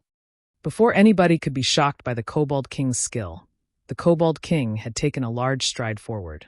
It reached Kola in the blink of an eye, its greatsword striking downwards. With the arm that was holding onto the shield, Kola blocked against the attack from the greatsword, receiving more than 400 damage. Meanwhile, Kola's other hand abruptly tightened its grip around the dagger, and with a yell, he slashed out the dagger, striking at the side of the pitch-black greatsword. _Prung. That the sword brandished by the Kobold King, due to the offset produced from Kola's dagger, had slid off along his shield and pierced into the ground, causing a halt to the Kobold King's battle rhythm. Beautifully done. Shifeng appeared behind Kola at this moment. Shifeng brandished the crimson blade, striking at the Kobold King's greatsword once more, causing the greatsword to sink deeper into the ground. At the same time, Shifeng cast Chop, using the Abyssal blade. The sword transformed into a black ray as it pierced at the Kobold King's neck. This time, they finally caused damage to the Kobold King, with a damage of 193 points appearing above its head. Before Shifeng could retrieve his swords, the Kobold King had released its grip on its greatsword, sending a punch towards Shifeng. Switch! Shifeng yelled. Ghost Chop had long since been waiting at the side. Immediately he sent a slash at the Kobold King's arm. As a result of the impact, he was sent retreating 2 steps backward by the Kobold King's fist with a damage of over 200 points appearing above his head. However, the Kobold King was also forced back, its body nearly losing its balance. Gentle Snow rushed up at this time, her flame spirit greatsword transforming into a sword of fire as she used flame slash on a gap in the Kobold King's armor, dealing 132 damage to it. Soon after, the Kobold King finally managed to stabilize its body. It brandished its greatsword in a fit of rage, casting a horizontal slash. However, Kola was a step ahead of it as he forcefully received this horizontal slash. As a result, no one else received a single point of damage from the Kobold King's attack. Kola himself, however, received 560 damage. Fortunately, there were 3 healers healing him at the same time, bringing his HP from a critical state back up to more than half. Subsequently, Sherfong and Gentle Snow continuously overlapped their attacks with each other, while Kola and Ghost Chop kept on receiving the damage, and the healers healed them without stopping. In such a way, the team slowly reduced the Kobold King's HP. After coordinating their attacks for several rounds, Gentle Snow was extremely astonished. She did not think there was such a way to fight against a boss. She really did not know just how Sherfong had managed to think up such a technique. However, what shocked everyone even more was the damage caused by Sherfong. The damage he caused left everyone practically dumbstruck. A single thundering flash was able to cause almost 700 total damage. Earth Splitter caused over 400 damage, while his normal attacks each caused over 100 damage. Compared to that, Gentle Snow, who was equipped with a suit of mysterious iron set equipment and a secret silver greatsword, had only managed to deal around 240 damage, even after using her most powerful skill. Seeing such a scene, everyone began to wonder, between Sherfong and Gentle Snow, just who was actually the berserker here. However, no one knew that Sherfong wielded a magic weapon in his hands. In addition to the Silvermoon set equipment and his damaging skills, which were at level 4 to level 5, the damage he could cause would naturally be exaggerated. Ranged players can start attacking now, Sherfong shouted in the team's chat after feeling that the boss hatred had been completely stabilized. At this time, the others were woken up with a start. The mages started reading out incantations, sending out fireballs and dark arrows. Meanwhile, the rangers continuously fired off arrows from their bows, causing a series of damage to the Kobold King. Amongst all these attacks, Zhao Yueru was the person who dealt the highest damage in a single attack, which was over 100 damage. Following her, Blackie could also deal over 80 damage with each of his dark arrows, while the others only dealt 40 to 50 damage. Under Sherfeng's instructions and the constant combination attacks, the Kobold King became helpless. The Kobold King was forced to retreat, step after step, until its HP continuously decreased without pausing. From start to finish, it was constantly forced into a passive state, unable to display its true potential. After being continuously attacked for over 10 minutes, the Kobold King's HP had been reduced down to 30%. Reaching the boundary of entering a berserk state, the Kobold King's body started increasing its size, and its muscles inflated. After it goes berserk, we won't be able to hold on for long. Ranged players stop all your attacks, and MTs prepare to activate your life-saving skills to escape. Remember to pull the boss aggro before running. Everyone else should distance yourselves from the boss. The other warriors, wait for my command to use charge. Mages who have restriction skills should all get ready. Seeing that the Kobold King was starting to go berserk, Sherfong loudly reminded. Immediately, he too distanced himself from the Kobold King. A Lord rank boss berserk was no small matter. If it was not properly dealt with, then the result would be a team wipe. Now, their chances of successfully killing the Kobold King depended on whether the two MTs were able to survive.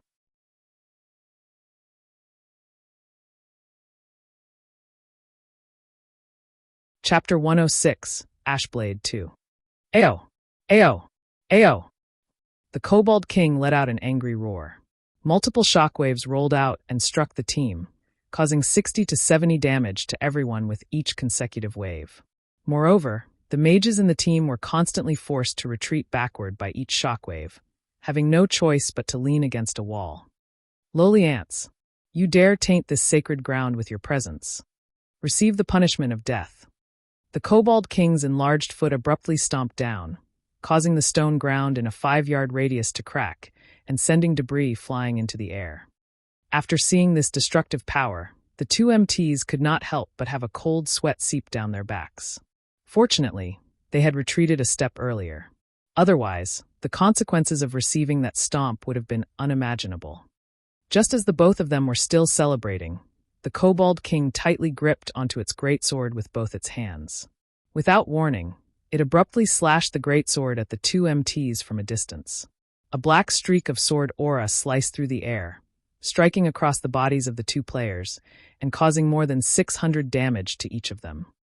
A sword aura area attack. Gentle Snow wrinkled her brows. She did not think that, after the Kobold King's HP decreased to 30%, it would actually switch to attacking from a range. Moreover, the damage it dealt was still so high that even after both MTs had activated their life-saving skills, reducing the damage they took by 50%. The difficulty of raiding the Kobold King had suddenly increased by many folds. If the chieftain-rank Kobold King could carry out a similar feat, then it would be quite fortunate if her previous estimates could have even a 10% success rate. All healers heal the two MTs. The other ranged players, distance yourselves from the two MTs.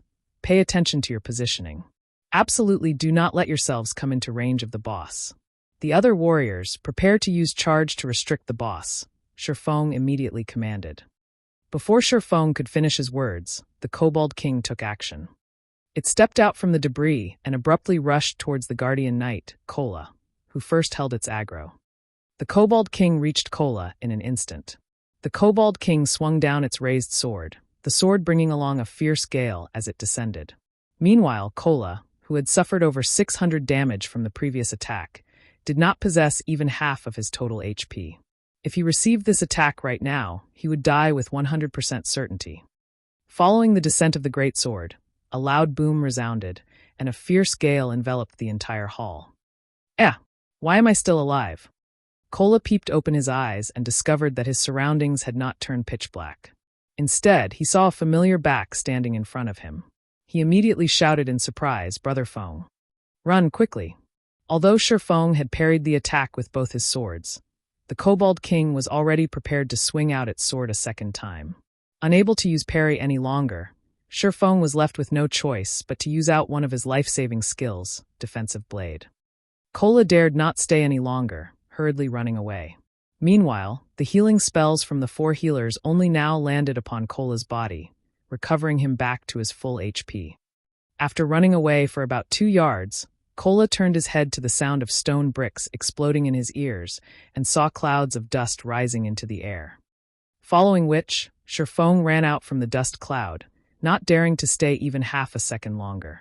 After all, the Berserk Kobold King possessed the capability of instant killing him. Just after Shifeng ran out of the dust cloud, the Kobold King was already hot on his heels. However, its target was not Shifeng, but the escaping Kola. Use charge to block it. Shifeng naturally would not let the Kobold King have its way.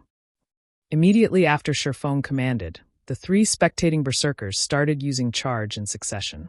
The first charge only caused the Kobold King to pause slightly. Following it, the second charge caused it to retreat by a single step, while the third charge made it retreat by 2 steps. Although the Kobold King did not enter a fainted state, it was sufficient just by having the knockback effect. After they finished using charge, the berserkers immediately got out of the way. However, one of them was a tad bit slower, and the sword aura coming from the Kobold King's horizontal slash brushed past him. Instantly, the berserker's HP fell down to 0, his body falling flat on the ground. The shorter the distance, the greater the damage the Kobold King's sword aura attack caused. Within a distance of just 2 to 3 yards, a single strike could instant kill a full HP MT, not to mention a berserker whose HP was inferior to an MT's. However, the berserker's death was still a worthwhile sacrifice. At the very least, the felled berserker had managed to earn the team some time, allowing the 2 MTs to have a better chance of survival. The mages had also started using restriction skills to restrict the boss, allowing the 2 MTs to be more scared than hurt. Amongst the skills that best restricted the Kobold King was Blackie's Evil Whip. The Kobold King had wasted quite some time in order to escape from those thorns. The frozen nova from the other mages had all failed to induce a frozen effect on the Kobold King. The mages had also used it to reduce the Kobold King's speed, though the effects were minimal. Time passed bit by bit. Although Kola and Ghost Chop were chased all over the place by the Kobold King, fortunately, both of them were still able to stay alive. Finally, the Kobold King's berserk ended, returning it to its original state. However, its HP recovery speed had increased considerably when it went berserk. Its current HP was restored by more than 50%, which was over 60,000 HP. Attack it in rotation. After the Kobold King's berserk had ended, Shifeng naturally would not give the boss any leeway, immediately starting their retaliation. With the four of them attacking in rotation, the Kobold King was once more placed in a disadvantageous position. Furthermore, the four of them were becoming more practiced with carrying out joint attacks. After a few minutes, the Kobold King's HP had fallen to 20%. This time, the Kobold King did not go berserk. Instead, it abandoned its great sword, pulling out two blood-red, one-handed longswords that had runes carved into them. It then began madly brandishing its swords. The Kobold King transformed into a tornado that engulfed everything, and anything that came into contact with its blades turned to ashes. This move was one of the Kobold King's ultimate, Blade Storm. All berserkers use charge, then immediately retreat. Mages, use all of your restricting skills, and pay attention to avoid the tornado. Stay at least 10 yards from it. Shifeng immediately shouted. After battling up to this point, everyone in the team had become extremely trusting of Shifeng. Without hesitation, the berserkers immediately used charge. All the warriors, including Gentle Snow, rushed up to the Kobold King, ramming their bodies at the Kobold King. The mages all used Ice Sphere, while Blackie used Evil Whip. The 7 thorn vines bound both legs of the Kobold King, immediately reducing the Kobold King's speed greatly. The power of its rotation was also significantly weakened. Although the speed of the Kobold King's Blade Storm had slowed down a lot, and its might reduced slightly, there were still a few players engulfed by it, turning into meat paste in less than 2 seconds. Within the Blade Storm's duration of 15 seconds, out of the 20 players within the team, 6 had already died. Amongst them, there were 2 berserkers, 1 assassin, 1 cleric, 1 ranger, and 1 swordsman. Meanwhile, the Kobold King still had 10% of its total HP. Seeing that the 2 MTs had their HP hanging by a thread, the Kobold King followed up by slashing its 2 swords at both their necks. Just as the 2 MTs were about to meet their makers, Shifeng appeared behind the Kobold King. Abyssal Bind. Thundering Flash. Double Chop. 9 pitch-black chains bound the Kobold King, preventing it from moving even a single step. After saving the 2 MTs, Shifeng followed up with a series of slashes on the Kobold King's weak point. The speed at which he drew his swords was frighteningly fast. Gentle Snow could not help but be shocked at Shifeng's sword-drawing speed and accuracy. However, she did not halt her actions as she continued slashing at the Kobold King with her greatsword. Within a short 3 seconds, everyone had taken away close to 4,000 HP from the Kobold King, plunging its HP down to a critical point. Ayo! The Kobold King was truly enraged now. Following its roar, the entire hall started trembling. This was the Kobold King's final ultimate, Death's Intimidation. The skill causes all enemies in a radius of 50 yards to fall into fear, unable to attack for a duration of 10 seconds. Suddenly, everyone had fallen into fear, blankly standing still and unable to move. At this sight, the Kobold King revealed a sneer that resembled a human's. It brandished its twin swords as it began a massacre. Within an instant, it had taken the lives of a berserker and assassin. Striking out, sword after sword, the 2 MTs were killed off as well. Meanwhile, not even 4 seconds had passed since the Kobold King had used Death's Intimidation. If the Kobold King was allowed to continue having its way, everyone would be dead when the 10 seconds were up. After half of the entire team was dead, Shifeng became the Kobold King's target. Shifeng was finally able to move. Previously, he had activated his extraordinary physique too. His resistance to fear became higher than the average player. So, the effective duration of the fear induced was also reduced by quite a lot. However, the Kobold King's sword was already descending. Unable to avoid it, Shifeng bellowed as he activated Life Shield. At the most critical moment, Just as the Kobold King's greatsword was about to land on Shifeng, the Abyssal blade had managed to block off this attack. Following which, Shifeng's entire person was sent flying from it, with a damage of over 640 points appearing above his head. Fortunately, Shifeng had over 1,000 HP right now. In addition to the life shield absorbing some of the damage he took, he had managed to survive the Kobold King's attack. However, the life shield was also destroyed by this attack. Seeing that Shifeng did not die, the Kobold King became flabbergasted. It then rushed towards Shifeng, wanting to give him the final blow. Phantom Kill. 9 Dragon Slash. Shifeng's doppelganger used parry to block against the Kobold King's attack. Simultaneously, the doppelganger activated Defensive Blade and was able to delay the Kobold King for quite some time. Meanwhile, the Kobold King was receiving continuous attacks from the 9 Abyssal Blades.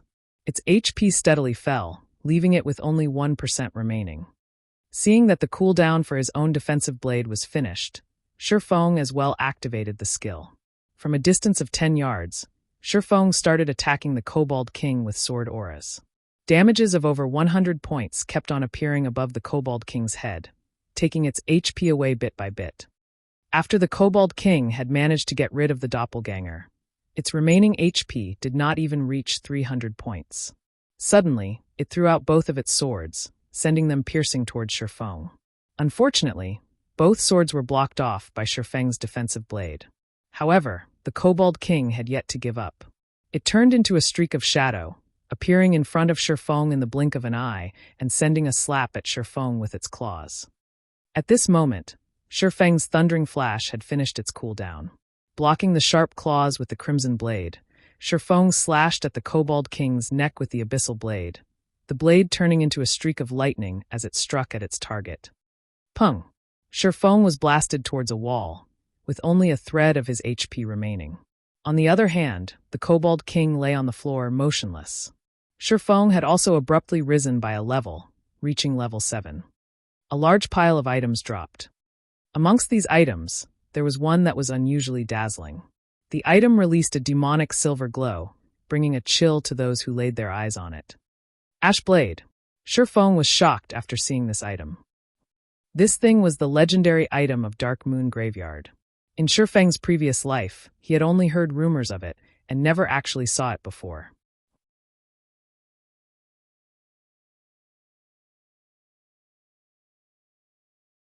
Chapter 107, Moment of Glory. After the Kobold King's death, everyone's fear was similarly dispelled. They all regained their freedom of movement. However, at that moment, there were only 6 members alive in the entire team. When everyone looked at the corpse of the Kobold King laying on the floor, they all had expressions of shock on their faces. Even Gentle Snow was baffled at this result. Logically speaking, they should not have been able to survive through the fear state. So, just how did the Kobold King die? However, when she looked at Shifeng standing beside the Kobold King's corpse, and furthermore, at the scant amount of HP he had remaining, realization struck Gentle Snow. Needless to say, Shifeng was definitely the one who had killed the Kobold King. The others were shocked into speechlessness. In such a situation, just what method did Shifeng use that enabled him to kill the Kobold King? Brother Feng, you are too awesome. You killed the boss, even under such a situation. You are literally my idol right now. Blackie excitedly said as he looked at Shifeng with worshipful eyes. The first clear of the hell mode of Dark Moon Valley. This was definitely a moment for excitement. This signified that they would be leaving their names on the glory list for all eternity. In the future, as long as there were players wanting to enter the Dark Moon Graveyard, their names would be on display for these players to behold and revere. At that time, they would become famous even if they didn't want to be. All right, quickly revive the others. Shifeng, who was currently sitting on the ground, did not become too excited. He only pointed towards the members that had died. It was not nice to let them continue laying on the ground. At Shifeng's comment, Gentle Snow finally managed to recover from her shock. She looked towards the only surviving healer, Xiao Yuer, and said, "Yuer, quickly revive them." Xiao Yuer nodded her head, starting to cast revival. Several minutes later, all the team members were finally resurrected. After Xiao Yuer was revived, she vacantly asked, "Yuer, was the team wiped out?" "Nope. We cleared it," Xiao Yuer faintly smiled. Ah, as expected, it was still a team wipe. Zhao Yuer shook her head, inwardly lamenting. If everyone present possessed a dispelling skill, then at the very least they would not end up being completely wiped out. To bear witness to a low HP Kobold King obtaining victory in the end. Zhao Yuer could not help but let out a laugh. If she did not personally witness the Kobold King dying, she too would not have believed it. Hence, she loudly proclaimed, Sister Yueru, the boss is already dead. Impossible. None of us has a skill to dispel fear, Zhao Yueru said with confidence. Even if we wait for the fear to end, the remaining members would not be able to get rid of the boss. If you don't believe it, look over there. The Kobold King was killed off by Big Brother Yifeng in the end. You don't know just how dangerous of a situation Big Brother Yifeng was in at the time. He went all out in the last strike, intending to die together with the Kobold King. In the end, he barely survived with only 16 HP remaining. Zhao Yuer pointed towards the corpse of the Kobold King in the distance, admiration in her voice as she recounted Shifeng's feats. Zhao Yueru turned her head around. Sure enough, it was the corpse of the Kobold King. Zhao Yueru tilted her head, her beautiful eyes sizing up Shifeng's back. She discovered that Shifeng was truly a mysterious person. The way he had commanded the team before was as if a veteran general of many years commanding his team. Every line of command he gave out was extremely precise, and even the positioning of each member was clearly stated. Just how was he an independent player? Even a team leader of a guild who often went dungeon diving would not be able to replicate his feats. Shifeng was simply inconceivable. Now, Shifeng had even landed the final strike that defeated the Kobold King, his strength powerful to the degree of leaving others speechless. Observing capabilities, commanding capabilities, battle techniques. Shifeng was practically standing at the peak in all these aspects. Shifeng had broken every understanding she had of him. Truly an evil bastard. Zhao Yueru lightly bit down on her lips, her heart filled with displeasure as she looked at Shifeng. She felt that Shifeng was definitely toying with her. She could not help but wish that she could give Shifeng a few bites to relieve her anger. However, Zhao Yueru only had thoughts of doing so. She would not truly carry out such an action. Only after everyone had gathered did Shifeng begin to tidy up the loot from the Kobold King. Looking at loot, each and every one of the team members anxiously waited for Shifeng to complete his task. These things were all items that only dropped from the boss of the Hell mode of Dark Moon Graveyard. Every one of them was completely priceless. I'm done arranging them. There are a total of 8 pieces of equipment and 6 other items. Amongst these are 2 pieces of secret silver weapons, a level 5 greatsword and a level 5 shield. There are also 2 independent pieces of secret silver equipment. One is for clerics, the other is for swordsmen. The remaining 4 pieces of equipment are all pieces of mysterious iron set equipment. We will decide by rolling if more than one person needs the same piece of equipment. Shifeng gave a general introduction of the items. At the same time, he shared the information for everyone to observe. Runic sword, secret silver rank, 2-handed sword. Level 5. Equipment requirement, strength 30. Attack power plus 45. Strength plus 9, endurance plus 8. Attack speed plus 1. When attacking, there is a 10% chance to cause a heavy impact effect and 10% armor destruction effect. Runic shield, secret silver rank. Level 5. Equipment requirement, strength 23. Defense plus 69. Block rate, 35%. Strength plus 6, endurance plus 10. Additional skill dash. Tough shield. When activated, reduces the damage taken from the front by 30%. Duration of 10 seconds. Cooldown 2 minutes. Everyone was stunned after seeing the attributes on these equipment pieces. Every piece of equipment was a top-tier item. Amongst them, the runic sword and runic shield were the absolute best. If they were to be sold right now, they would sell for 80 silver coins at the very least. However, they definitely would not sell any of these items. With good equipment in hand, they would have an easier time leveling up later on. Only an idiot would be dumb enough to sell them. Following which, everyone on the team began madly rolling for points as they competed over the equipment. In the end, the runic sword fell into the hands of Gentle Snow, while the runic shield went to Kola. Shifeng also obtained a secret silver pauldron, greatly increasing his attributes once more. Then next would be the other items. We will hold an internal auction for them. Highest bidder wins, Shifeng said. Hearing Shifeng saying so, the members of Ouroboros felt slightly embarrassed. They knew that the worth of the other items surpassed these pieces. It was especially true for that dazzling, broken blade called Ash Blade. Just judging from the introduction of that item was enough to excite a person. Moreover, there was also a piece of advanced Whetstone recipe and a few more rare materials. Every one of them was priceless. However, if it were not for Shurfong, just how would they be able to even clear the hell mode of Dark Moon Graveyard? Furthermore, they had obtained so much top-tier equipment, greatly improving themselves. Right now, they were already leading the other guilds by a large margin. So, how could they not feel shame fighting over these items with Shurfong? Gentle Snow had naturally considered this point. Moreover, she had wanted to pull Shurfong into Ouroboros herself, so naturally she had to deepen her relationship with Shurfong. Hence, she looked towards Shurfong, taking the initiative as she said, "We were only able to conquer the Dark Moon Graveyard due to your great contribution. We have already received enough, so the other items will all belong to you. I can't even begin to thank you enough." The other members of Ouroboros all nodded their heads in quick succession. Shurfong was slightly astonished. He did not think that Gentle Snow would actually give up on the auction. Although he also was not afraid of having an auction.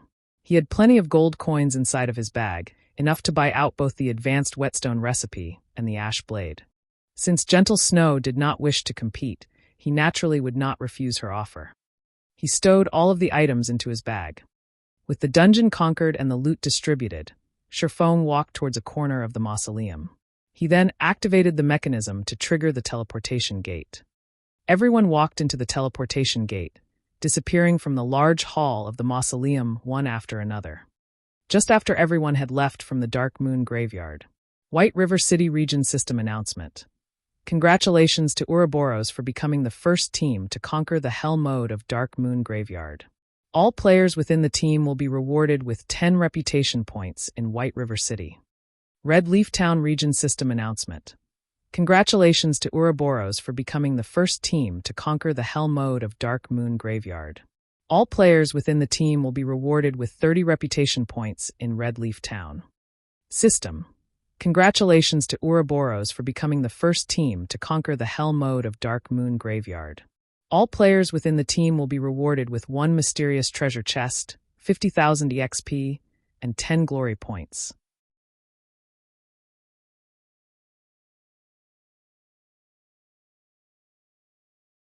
Chapter 108, Shaking the Four Corners. Outside the Dark Moon Graveyard. This dungeon is just impossible. Without an average level of 10, who would be able to clear it? Flaming Tiger, who had just revived out of the dungeon, cursed. In all 3 times he had entered the Dark Moon Graveyard, not once had he even found the location of the dungeon's boss before his entire team dropped dead. This dungeon was just toying with them. Everywhere inside the dungeon was filled with elite monsters. Even if they killed some, there was still an endless stream of monsters to slowly grind them to death. It was absolutely frustrating. Zhang Luowei raised his thick brows, his complexion gloomy as he looked back toward the teleportation gate of the Dark Moon Graveyard in the distance. With such lack of progress, it had long since passed the point of just making a loss. If this situation continued, it would be detrimental to the team's future development. Everyone rest up for a while. We can't continue wasting our time here. I'm guessing that the progress of the other guilds isn't that good either. They should have died several times as well already. Let's take this chance when the other guilds are focusing on the Dark Moon Graveyard to raid the level 5 party dungeon and lava cavern in separate groups. In any case, they won't be able to conquer this team dungeon. We can also use this time to increase our levels quickly, Zhang Luowei said, choosing to give up on the Dark Moon Graveyard. Although leaving their names on the glory list would be a quick way to raise the fame and influence of their guild, it was an entirely different matter if everyone was similarly unable to conquer the dungeon. The only other thing they could compete in were in terms of average level and equipment of the guild's elite members, and also in terms of who could set foot into White River City the earliest. In fact, it wasn't just the members of Shadow that were faced with such a situation. All the guilds in the entire White River City were currently trapped in this suffering known as team dungeons. Nobody had thought that the team dungeon's difficulty would be so high, leaving them utterly helpless. The virtual reality games in the past usually had less monsters than players inside of dungeons. In God's Domain, however, The number of monsters inside the dungeons greatly outnumbered that of the players. It was a number that was simply impossible to cope with. Even if they increased the number of MTs and healers they brought with, it would still be a useless endeavor. After some time had passed, the second-rate guild, Assassin's Alliance, had also died out from the dungeon with dejection covering their faces. What's gotten into all of you? It's just a few deaths. Don't forget, for each time we die, we will gain significant progress. We will be able to clear the dungeon sooner or later, so stop feeling dejected. Right now, we should try to think up a method to get through the fog. After some rest, we will try to raid the dungeon one more time today, Stabbing Heart said inside the team chat. Being encouraged by Stabbing Heart like this, the team members regained quite a lot of their confidence. They all started voicing out their ideas and suggestions, intending to conquer the Dark Moon Graveyard at all costs. White River City Region System Announcement. Congratulations to Ouroboros for becoming the first team to conquer the Hell mode of Dark Moon Graveyard. All players within the team will be rewarded with 10 reputation points in White River City. Red Leaf Town Region System Announcement. Congratulations to Ouroboros for becoming the first team to conquer the Hell mode of Dark Moon Graveyard. All players within the team will be rewarded with 30 reputation points in Red Leaf Town. Just as the various guilds were considering whether they should give up raiding the Dark Moon Graveyard, 2 consecutive system announcements immediately attracted the attention of every guild within White River City. Meanwhile, when the players of Red Leaf Town heard of this system announcement, they were first filled with shock, but they were soon cheering and shouting in worship. Ouroboros is just too awesome. They're practically inhuman. I heard that the Snow Goddess was the one who led the dungeon raiding team. My goddess is just too powerful. The other guilds haven't even cleared the normal mode, but the goddess has already cleared Hell mode. This won't do. I want to join Ouroboros. I would be satisfied even if I could become the goddess servant. The players in Red Leaf Town had all started conversing about Ouroboros and the Snow Goddess. Aside from worship, they were also filled with awe. Simultaneously, the entire region of White River City was sent into a cacophony of noise. What kind of joke is this? We can't even manage to find the boss of the normal mode. So just how did Ouroboros manage to even clear the Hell mode? The guild leader of Emerald Dragon Gate slammed on the desk as he cursed. Could the team dungeon in Red Leaf Town possibly be easier? Then Stabbing Heart should have, at the very least, cleared the normal mode already. The guild leader of the Assassin's Alliance entered deep thought after looking at the system announcement. While all the large guilds were still having headaches over obtaining a town region announcement for themselves, as if trying to take their lives, a city region announcement had appeared. The upper echelons of the various guilds suddenly felt an immense pressure weighing on them, pushing them to accelerate their raiding progress quickly. However, such a pressure did not come from the fact that the Snow Goddess had managed to clear the Hell mode of a team dungeon. Instead, it came from the fact that the influence of the system announcement was simply too huge. In merely a moment, the system announcement had placed Ouroboros at the summit of White River City. Players who were new to God's domain did not possess extensive knowledge about the strengths of the various guilds in existence. However, what they did know was that Ouroboros was definitely the best guild in White River City. They couldn't help but admit that the Snow Goddess performance was just too dazzling. Compared to the guild leader of Ouroboros himself, who had a large number of experts under him in Starmoon City, the Snow Goddess was much more formidable. A short moment after the appearance of this system announcement, all the upper echelons of the guilds within Starmoon Kingdom discovered that they had underestimated the Snow Goddess ability. Fortunately, the Snow Goddess was not tasked around the area of Starmoon City. Otherwise, the consequences for them would be unimaginable. Meanwhile, Gentle Snow herself remained unaware of what was currently happening in the various regions of God's domain. She was still busy looking at the glory list together with Sherfong and the others. The glory list, which was made up of obsidian stone, was 3 meters in height and 2 meters in width. On it, the names of Gentle Snow and the other team members were already carved. Moreover, their names were carved at an extraordinarily eye-catching location, at the very top of the glory list. On the first line of the glory list, the word Ouroboros was carved in big scarlet characters. Meanwhile, below Ouroboros, the names of every team member were recorded in smaller-sized silvery white characters. Brother Fong, look. We're on the list. We're on the list. Blackie was close to shedding tears of excitement after seeing his own name up on the glory list. After playing games for so many years, not once had he ever enjoyed such an honor. However, it wasn't just Blackie who behaved in such a way. The other members of Shifeng's party were similarly excited. They all rejoiced at being able to follow after Shifeng, becoming official members of Zero Wing Workshop. Meanwhile, the various guilds standing in the distance all looked towards the glory list with eyes full of envy. For as long as future players arrived at the Dark Moon Graveyard, they would inevitably see these names, giving their admiration and worship. On the other hand, the upper echelons of the various guilds present had instead looked towards the icy cold, gentle snow, expressions of respect and helplessness appearing on their faces. Everyone was clear about the difficulty of the Dark Moon Graveyard. Absolutely none of them would think that the Hell mode of Dark Moon Graveyard was easier than the normal mode. At the very least, the difficulty in Hell mode would be several times higher.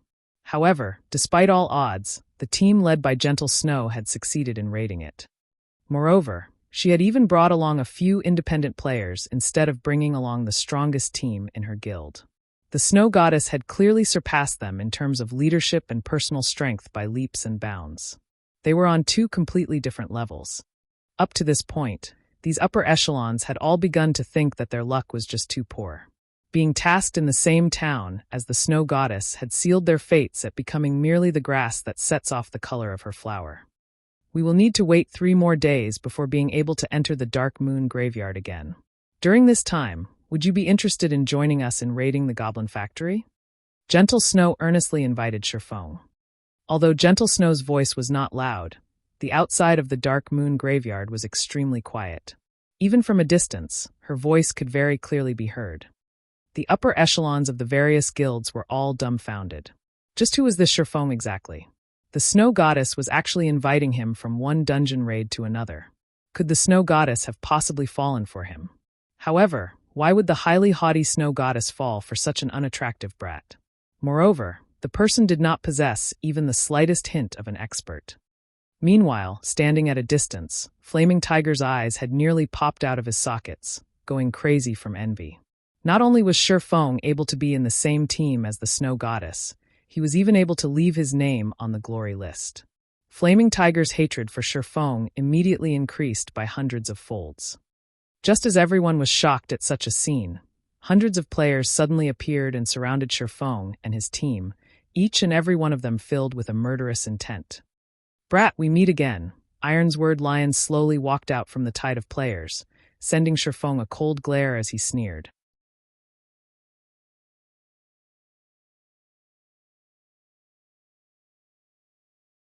Chapter 109, Domineering Ironsword. This moment, Ironsword Lion had waited for too long. He was unable to suppress the excitement in his heart. Previously, after failing the dungeon raid, he chose to give up on the endeavor. Instead, he camped outside the Dark Moon Graveyard.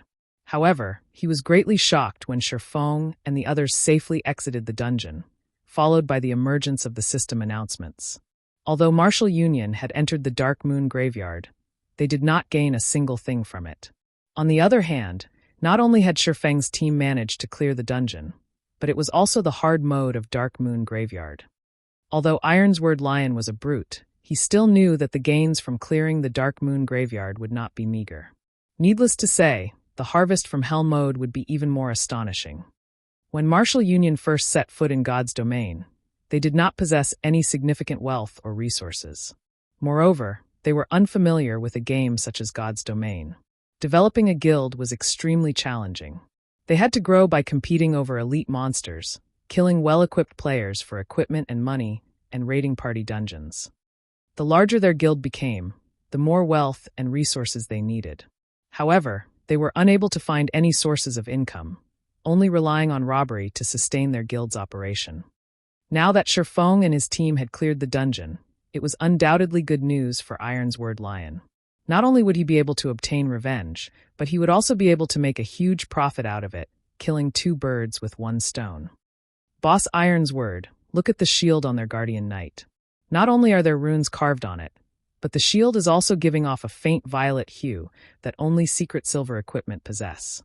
That is definitely equipment they obtained from the Dark Moon Graveyard. Boss, look at that brat's pauldrons. It is also giving off a violet hue. It is a secret silver equipment as well.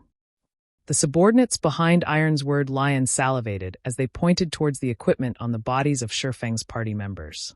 The worst equipment currently worn by Shifeng's party members were bronze-ranked, while there were even some who had mysterious iron equipment.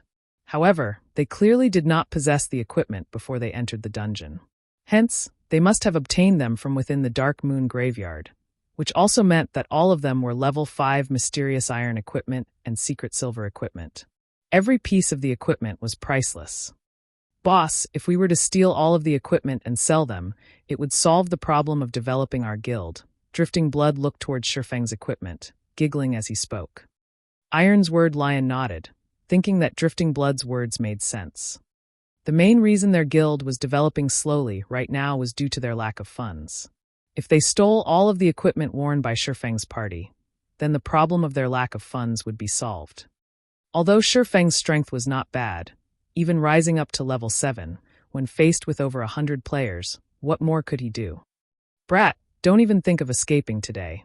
Be smart and hand over all your equipment, compensate me with 10 gold coins, and let me kill you back to level 0. Then, I'll consider this matter settled. Otherwise, prepare to delete your account and start all over. Ironsword Lion glared at Shifeng, sneering. Shifeng looked at his surroundings, discovering that Ironsword Lion had brought over 130 players with him. Amongst them, a majority of the players were around level 3, their equipment terribly poor. There were only slightly more than 30 players who had reached level 5, while the equipment they were using was all bronze equipment. Meanwhile, Ironsword Lion was the strongest out of all of these players. He was wearing a suit of level 4 bronze set equipment. In a moment, employ a hit-and-run tactic as we run towards the forest. Their numbers are too great right now, so it would be bad if we get surrounded, Shifeng said inside the team's chat. Good. My hands have been itching to PK someone for quite some time now. Blackie rubbed his fists as he spoke. The other members of Shifeng's party all started laughing. They had long since wanted to test out the prowess of their new equipment. They intended to kill to their heart's desire. If they could each kill 2 players, it would be a 2-for-1 profit. If they could kill 3 or more, they would make a huge profit. At this moment, Gentle Snow stood out from the team and looked towards Ironsword Lion, softly saying, Yifeng is a friend of mine. I wonder if you can give Ouroboros some face and forget about this matter? Everyone from Ouroboros could already tell that the players from Martial Union were here for revenge, Shifeng being their target. They wondered just what Shifeng had done to enrage them. Was he trying to battle an entire guild just by himself? As expected, every expert would have their own unique personalities. Even Shifeng was no exception to this fact. However, Martial Union was just an unrated guild. Since Ouroboros had already shown themselves, as long as the upper echelons of Martial Union had some brains, they should naturally know to back off. After all, Ouroboros was much stronger than Martial Union. Move aside, stupid hoe. I don't give a damn about Ouroboros. If you wish to help this brat, I'll take care of you all the same. Ironsword Lion cursed in a bad mood. Although Gentle Snow was indeed a world-shaking beauty, the equipment she wore was even more dazzling. It was especially true for the black runic greatsword in her hands. Just a simple glance at it, and one could tell that it was a high-quality secret silver weapon. It just so happened that he was also in need of such a weapon. Moreover, if he got rid of Gentle Snow, he would be able to spread his name throughout God's domain. It was killing multiple birds with a single stone. However, what Ironsword Lion did not know was that, because of his casual remark, the entire Dark Moon Graveyard had entered a solemn state. Each and every player present looked towards Ironsword Lion in shock, inwardly admiring Ironsword Lion for his courage. Then, does that mean that you intend to start a war with Ouroboros? Gentle Snow's expression sunk. Her tone abruptly turned chilly as she asked. Although Gentle Snow casually spoke those words, the frostiness her words gave off could be felt, even by those uninvolved. The members of Ouroboros similarly remained silent, not daring to let out even a sound as they watched Gentle Snow. Gentle Snow's angered appearance. None of them had seen it before, nor did they wish to see it. Right now, however, there was a fool that actually dared to curse at Gentle Snow. This was the first time they had witnessed such a scene. They no longer dared imagine what would happen. Bitch, the others may fear your Ouroboros, but not me. Ironsword Lion licked his lips, his eyes filled with greed as he looked at the attractive equipment on Gentle Snow's body. However, he remembered that he wanted to kill Shurfong the most. He then turned his sights towards Shurfong, loudly saying, "Brat, don't think that, with a bitch protecting you, you'll be able to survive through today.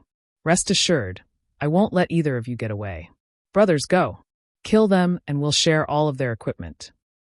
Suddenly, over 100 players rushed at Shurfong and his team, murder in their eyes. Ironsword Lion even took the lead as he charged towards Shurfong, no longer able to hold back his treasured sword. Only by drenching it with Shurfeng's blood would it be able to achieve satisfaction. Hit and run as we head towards the forest. Don't overextend yourselves. Shurfong unsheathed his pair of swords, once more commanding through the team chat. Just after Blackie and the others had taken a few steps, they suddenly discovered that Gentle Snow and the members of Ouroboros remained unmoving, intending to face the players from Martial Union head-on. They truly did not know what was going through Gentle Snow's head. However, since Gentle Snow was sticking up for Shurfong, naturally, Shurfong could not escape into the forest to carry out guerrilla warfare. Blackie and the others also looked towards Shurfong with questioning gazes. Shurfong sighed, helplessly saying, "Kola, you hold the front, and remember not to extend yourself too far out. Drowsy Sloth, pay attention to healing the others.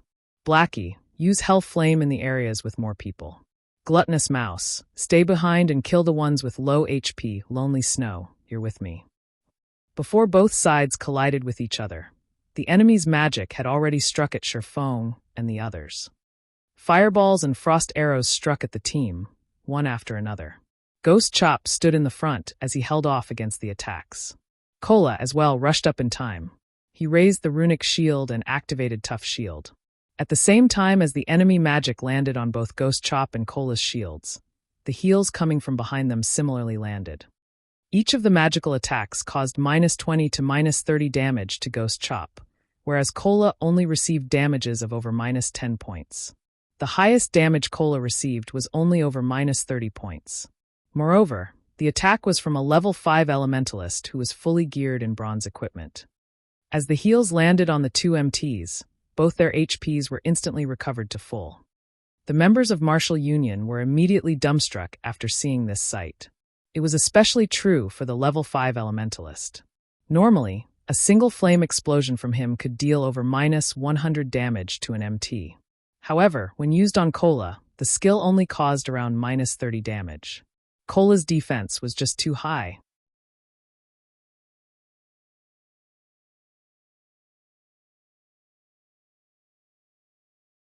Chapter 110, Drenching Dark Moon in Blood. Kola and Ghost Chop's defenses were just too high. In addition, the 4 healers behind them were similarly strong. The attacks from the mages of Martial Union had absolutely no effect on the 2 MTs. As for attacking the other members, with the 2 MTs blocking up front, Martial Union had no way of attacking them at all. "Don't panic, just keep killing. We outnumber them by 6 to 1. We'll kill them, even if we have to throw bodies at them. Assassins circle around and kill the healers." Ironsword Lion was similarly having a headache towards the 2 MTs. However, his many years of battle experience allowed him to quickly think of a solution. At that moment, the team announcement for Ouroboros rang out. "System. Team Martial Union has initiated an attack against your team. For the next 2 hours, all members within the team are be able to freely retaliate without receiving any punishment." Without the need to worry about becoming a red player, everyone became much more motivated. "You dare initiate a war against us Ouroboros? None of you know the immensity of heaven and earth. All of you die." The flame witch Zhao Yueru could finally display her frightening might. After her hand traced out the final incantation in the air, one of her ultimate skill, Frost Flame Explosions, activated. Magic struck Martial Union's MT, causing a series of damages over -200 points and instantly reduced his HP to a critical level. However, shortly after, the healers of Martial Union quickly pulled their MT's HP back up. Fire Dragon's Roar. Zhao Yueru revealed a smile as she finished chanting her incantation. She lightly pointed a finger at that MT, causing the fire mana in her surroundings to gather at the tip of her finger. In the blink of an eye, a gigantic fire dragon appeared and rushed at that MT, devouring him whole. Even with over half of his HP remaining, the MT of Martial Union instantly died. The melee players of Martial Union all sucked in a cold breath. The MT that had just fallen was Martial Union's core MT. He was equipped with a complete set of level 4 bronze set equipment, and he was also using a level 5 bronze shield. The top mages within the guild could only cause -80 to -90 damage to him. Now, even though there were healers healing him, he was still killed in 2 moves. Just how high was that female elementalist's damage? During Martial Union's momentary pause, Blackie had finished chanting the incantation of Hell Flame. Immediately, pillars of green-colored flame appeared amongst the areas with a high density of players. The pillars of flame that shot towards the sky caused over -300 damage each second to every player, and within an instant, over 10 players lost their lives. The players from Martial Union were all dumbfounded at this sight. A single spell killed over 10 players. Just how were they supposed to contend against this? Don't be afraid. Spread out a bit. They'll be finished as long as we can get close to them. Ironsword Lion shouted confidently. The members of Martial Union felt what Ironsword Lion said was logical. They then continued charging towards the group from Ouroboros, starting a melee battle. The players from Martial Union were many, and very quickly, they surrounded everyone from Ouroboros. Gentle Snow raised her sword, immediately using charge to send 3 players flying. With a wave of the runic sword, Gentle Snow used Cleave, dealing over -450 damage to the 6 level 3 players that rushed at her. As a result, all 6 of those players directly fell. The players from Martial Union did not know just how frightening a berserker with 50 strength was. With just 20 strength, a berserker could snap a common weapon in half with only their bare hands. If a berserker had 50 strength, one could just imagine how frightening they were. After killing the first wave of players, Gentle Snow rushed headlong into the crowd. Like a flood dragon entering the ocean, Gentle Snow wreaked havoc amidst Martial Union. A fierce gale unfolded as Gentle Snow used Whirlwind Slash. The players within a 5-yard radius around her were all sent flying upwards, and damages of over -500 points appeared above their heads. The players crashed heavily into the ground, becoming deader than dead. The healers standing at the backlands could not even manage to heal them before they were slaughtered. The players from Martial Union who surrounded Gentle Snow were scared to a tremble. The aura Gentle Snow emanated was just too frightening, snatching away their courage. As for the other players from Martial Union, every one of them were still valiantly attacking, using their skills on the members of Ouroboros. However, each of their attacks only managed to cause -40 to -50 damage. On the other hand, a single hit from the players of Ouroboros took away over half of their HP. Just 2 hits left them dead, and not even the healers could manage to save them in time. The players from Martial Union quickly discovered a problem, that, although they had the advantage of numbers on their side, the majority of them were all new players to God's domain. In other words, they were noobs.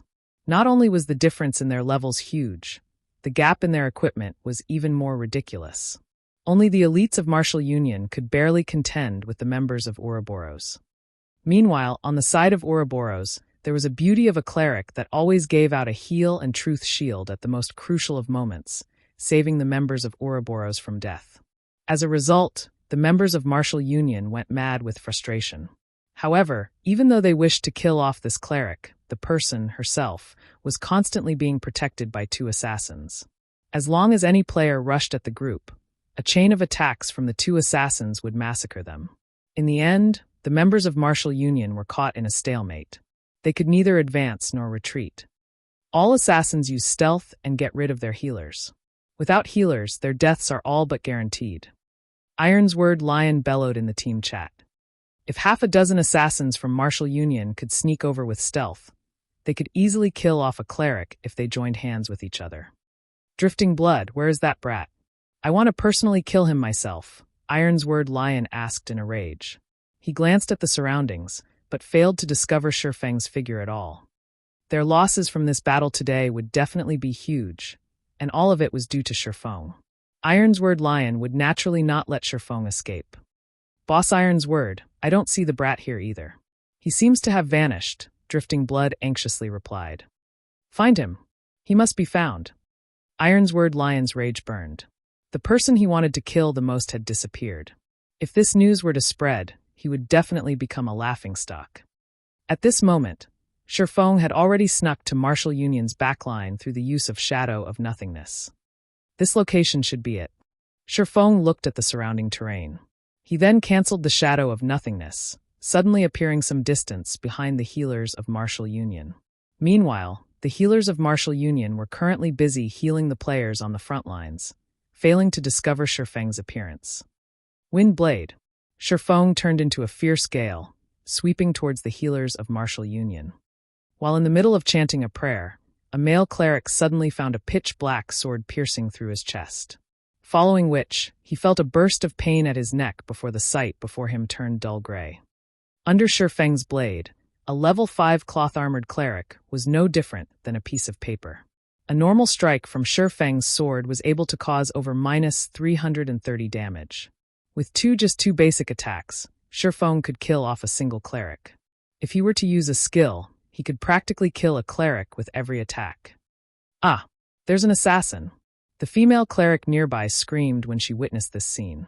She did not think that the male cleric would die so quickly or so cruelly. Yifeng. Ironsword Lion immediately turned his head towards the backlands, discovering Shifeng rapidly harvesting their healers, just like sheep entering a tiger's mouth. Ironsword Lion's eyes nearly cracked open in rage at this sight. He loudly bellowed as he rushed at Shifeng. Unfortunately, Shifeng's speed was extremely fast. The healers held no chance of escaping Shifeng's blades. In mere moments, Shifeng claimed more than 10 healers' lives. Without healers, the front line of Martial Union started to quickly crumble as Gentle Snow and the others butchered them. Die! Ironsword Lion's eyes turned crimson red. He used Wind Blade, his sword stabbing towards Shifeng's back. Now that their healers were all dead, it was needless to say that they would lose this battle. Meanwhile, Shifeng was the main perpetrator for all of this. If he did not kill Shifeng, he vowed not to be a human. After annihilating all the healers, Shifeng currently picked up the equipment they dropped. When he discovered Ironsword Lion rushing over, he did not even turn his head as he tightened his grip on the Abyssal blade. Then, with a twist of his body, Shifeng slashed the Abyssal blade down at Ironsword Lion's pair of swords. Pung! Ironsword Lion was forced to retreat several steps before he managed to stabilize his body, his face filled with shock as he looked at Shifeng. Shifeng's casual swing of his sword forced Ironsword Lion into retreating so many steps. Such a feat was absolutely impossible without a huge difference regarding strength. After reaching level 7, Shifeng placed all his free attribute points into strength. Shifeng's strength was even higher than Gentle Snow's, not to mention Ironsword Lion's, who had only average equipment. However, Ironsword Lion did not know this. After knocking Ironsword Lion back with a single slash, Shifeng gave Ironsword Lion no time to think before following up with a double chop. Shifeng's pair of swords instantly transformed into 4 sword images, slashing towards Ironsword Lion. With this many sword images sweeping towards him, although Ironsword Lion tried to block all of them with all his might, he only managed to block 2 of them. There were still 2 sword images that pierced his body, each causing -180 damage. Ironsword Lion hurriedly retreated, taking out a basic recovery potion and drinking it. Seeing that he was no match for Shifeng, Ironsword Lion tried to turn tail and run. However, within a split second, 3 lightning flashes entered his eyes. Before his body could even defend against the streaks of lightning, damages of -266, -352, and -463 appeared above his head. Ironsword Lion instantly died under Shifeng's swords. At his death, Ironsword Lion dropped a piece of equipment and 1 other item.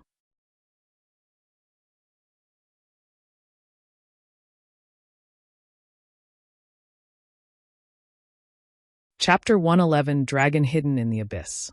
Boss Ironsword. Boss? When a few players from Martial Union saw that Ironsword Lion was easily taken care of, they were all incomparably shocked. They had all personally witnessed Ironsword Lion's great strength before, capable of killing players as though he was merely cutting up vegetables. Now, however, that Ironsword Lion had actually been killed by Shifeng in just a few moves, it was truly an incomprehensible sight. The upper echelons of the various guilds looking from afar were similarly tongue-tied from this scene. Only Stabbing Heart was well aware of Shifeng's strength. The moment Ironsword Lion had provoked Shifeng, Stabbing Heart knew that the martial union in Red Leaf Town was finished. However, the others present did not know this fact. Regardless of what anyone said, Ironsword Lion had created much fame for himself within Red Leaf Town. Previously, they had only heard of Ironsword Lion being ambushed by Shifeng, dying an accidental death. If it were a head-on fight, however, Ironsword Lion would definitely be the victor. Yet, nobody could have imagined that, in a straightforward exchange, Ironsword Lion was easily defeated in just a few moves. As expected, rumors could not be trusted. Looking at the speed and accuracy at which Shifeng drew his swords, creating 4 sword images with just 2 swords, even those in the various guild upper echelons would not be able to block off all those attacks. In addition to Shifeng's excessively high attack power, Ironsword Lion was definitely not his opponent. Shifeng was no ordinary swordsman. It was no wonder why the Snow Goddess would stick out and defend him. I had originally thought that Ironsword Lion would be a huge competition to us. Now that I'm looking at him, he is but an upstart from another small virtual reality game. I never thought that he would be such a brain-dead fool, biting at whoever he meets. Martial Union is finished this time. First, he went and provoked such a top-tier expert. Now, he has even blindly declared war against the Snow Goddess. Did he think mingling in God's domain was so easy? It would be enough if he were to be a fool in reality. Now, he is even showing it in God's domain. As expected of someone that came from a minor game, he truly does not know the immensity of heaven and earth. Martial Union will definitely have to remove their name from Red Leaf Town now. There were plenty of workshops and guilds entering God's domain every day. Similarly, there were also plenty of workshops and guilds who had vanished from God's domain every day. This was a common occurrence within God's domain.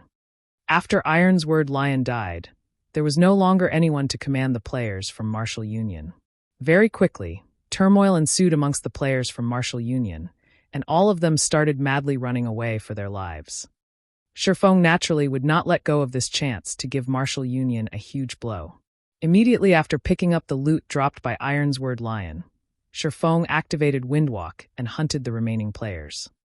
Ignoring the level 3 noobs, Shifeng specifically chased after the elite players of Martial Union.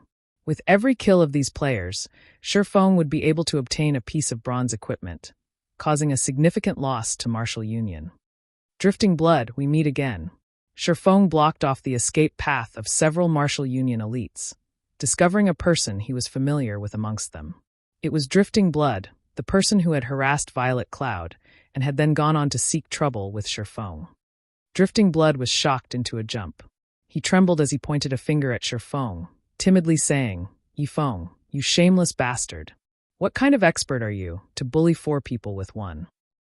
Without speaking any further, Shifeng stepped forward, slashing both of his blades. 8 sword images appeared, immediately aiming for the lives of the 4 players. A shield warrior amongst the 4 immediately activated Shield Wall, prepared to receive Shifeng's attack. Meanwhile, Drifting Blood had used Chop at Shifeng, while another Berserker used Charge, and a Cursemancer used Dark Arrow. Shifeng noticed that the cooperation between the 4 was very good. It would not be beneficial for him if he were to receive their attacks forcefully. Deciding so, Shifeng used Phantom Kill, his doppelganger blocking the attacks in front of him. Shifeng then hurriedly turned his body, his feet carrying out an illusory footwork as they left behind afterimages.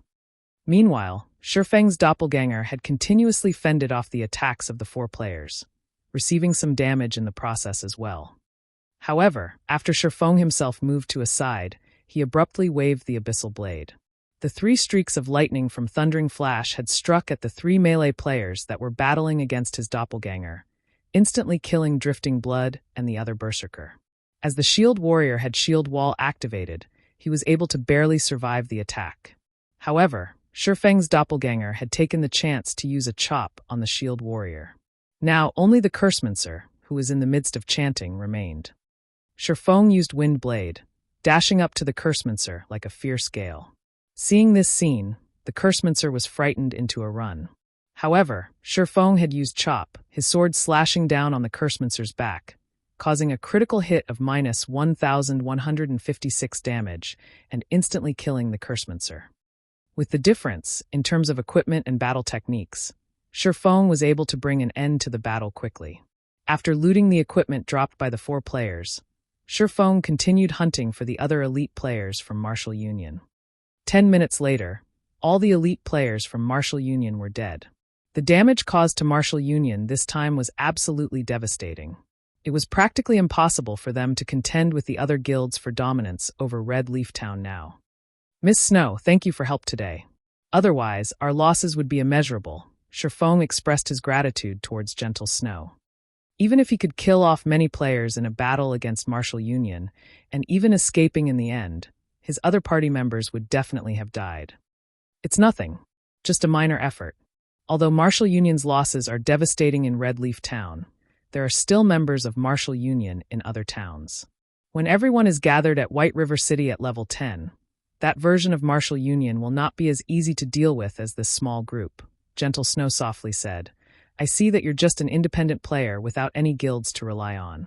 If you do not have any large guilds protecting you, you would easily become a target for Martial Union. Why don't you join Ouroboros? Right, big brother Yifeng. With Ouroboros' strength, by the time we reach White River City, even the people from first-rate guilds would not dare to provoke us. Moreover, our guild gives out extremely good benefits, Xiao Yuer commented. Many thanks for Miss Snow's worries. However, I'm too used to freedom, so I never had any intentions to join a guild before. Shifeng straightforwardly rejected the invitation. Although Ouroboros was a good guild, they similarly had a lot of problems. Take Gentle Snow, for example. She was clearly the first vice leader of the guild, yet she had still left Ouroboros in the end, just like how Shifeng himself was casually chased away from Shadow. At the end of the day, it was still best to hold his decision rights in his own hands. Since that is your way of thinking, I won't try to insist that you join us. However, if you ever change your mind in the future, Ouroboros would welcome you anytime. Gentle Snow could naturally see through Shifeng's thoughts. However, everyone had their own ambitions, and it would not do well for her to force the situation. Right now, it was enough for them to maintain an amicable relationship. Following which, Shifeng led Blackie and the others away from the Dark Moon graveyard, returning to town to sort out everyone's bags. He then planned to take them to level up. Previously, he had always been tight for time. Now that he had finished dealing with his matters, the time was just right for everyone to rise up to level 10 quickly. Meanwhile, Xiao Yueru looked at Shifeng's departing back, faintly feeling a sense of familiarity. She did not know why she was feeling an indescribable sense of loss in her heart. Snow, why didn't you try harder? If you told him about the matters of the god-slaying army, he might have even agreed to join, Xiao Yueru asked. Gentle Snow smiled, saying, Didn't you hate the thought of him joining us before? But now you want him to join us instead. A blush appeared on Xiao Yueru's delicate face as she said in an upright tone, Aren't I doing this for you? Regardless of what anyone said, he is also a top-tier expert. If you were to lure him into Ouroboros, he would become a person on our side. In the future, if he gets along well in the god-slaying army, he would be able to bring you a lot of influence and authority. If he didn't perform so outstandingly well just now, I would definitely try my best at pulling him over. However, he was just too remarkable, just like a true dragon. Right now, he is but a dragon hidden in the abyss.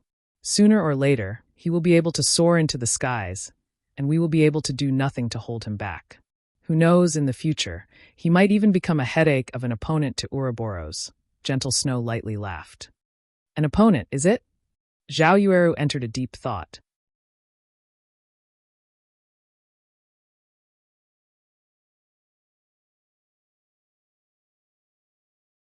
Chapter 112, 7 Luminaries Gemstone. After Martial Union was exterminated, the news of its demise was quickly spread around Red Leaf Town. Some people had even recorded the battle and posted it onto the official forums, the incident quickly becoming popular. Ouroboros had first conquered the hell mode of Dark Moon Graveyard. They had then gotten rid of Martial Union's over 100 members. The valiant appearance of the Snow Goddess had captured the hearts of all the male players, and instantly, Ouroboros' position and influence around the region of White River City had skyrocketed. As a result, countless players wished to join Ouroboros. Due to the recording of this battle, there were plenty of upper echelons of guilds that had noticed Shifeng's existence. The origin of this battle was, after all, due to Martial Union's enmity towards Shurfong. However, not only had Shurfong himself received the aid of the Snow Goddess, he had even personally killed off Ironsword Lion in a head-on confrontation. This was enough proof of Shurfeng's exceptional strength, and also his good relations with the Snow Goddess. Taking these points into mind, these upper echelons needed to let their subordinates pay more attention towards Shurfong. When Shurfong and the others returned to Red Leaf Town, many players on the streets had shifted their gazes towards the group. "Crap, isn't that Yifeng, the person that went dungeon raiding together with the Snow Goddess?" a male warrior said. "If I go and beg Big Brother Yifeng, I wonder if Big Brother Yifeng will bring me to level 10, another female elementalist bashfully said to her companion. Shurfong had completely become a celebrity now. Wherever he went, there would definitely be someone paying attention to and talking about him. "Brother Feng, you're already a famous person. Now, you only need to wiggle your finger, and there would be a crowd of beauties running over to you. In the future, you mustn't forget to introduce a few to me," Blackie laughingly said. "Stop talking nonsense. Our priority right now is to level up. The sooner we get to level 10, the sooner we can compete for more advantages after we enter White River City." Shurfong smiled as he said, "Since everyone is tired now, let's rest for an hour. We'll gather again after you all get your equipment repaired and replenish your necessities." After hearing Shurfeng's arrangements, Blackie and the others immediately went to the smithy to repair their equipment. They did not know why, but normally when they were grinding on the level 5 forest wolves, even if they had been grinding for over 10 hours, the durability of their equipment did not fall by much. However, right now, just after raiding a dungeon once, the durability of their equipment had all fallen by almost half. If they were to raid the dungeon another time, the durability of their equipment might fall to one within just 3 to 4 hours, becoming useless. When everyone arrived at the smithy to repair their equipment, they suddenly discovered a frightening matter. Previously, it was a normal occurrence for them to change into new equipment. Hence, they had never repaired their equipment even once before. Now, however, all the equipment Kola was wearing only had half of its durability remaining. As a result, repairing all of it had required a fee of 1 silver 63 coppers. Such an amount was enough to purchase a level 1 bronze equipment.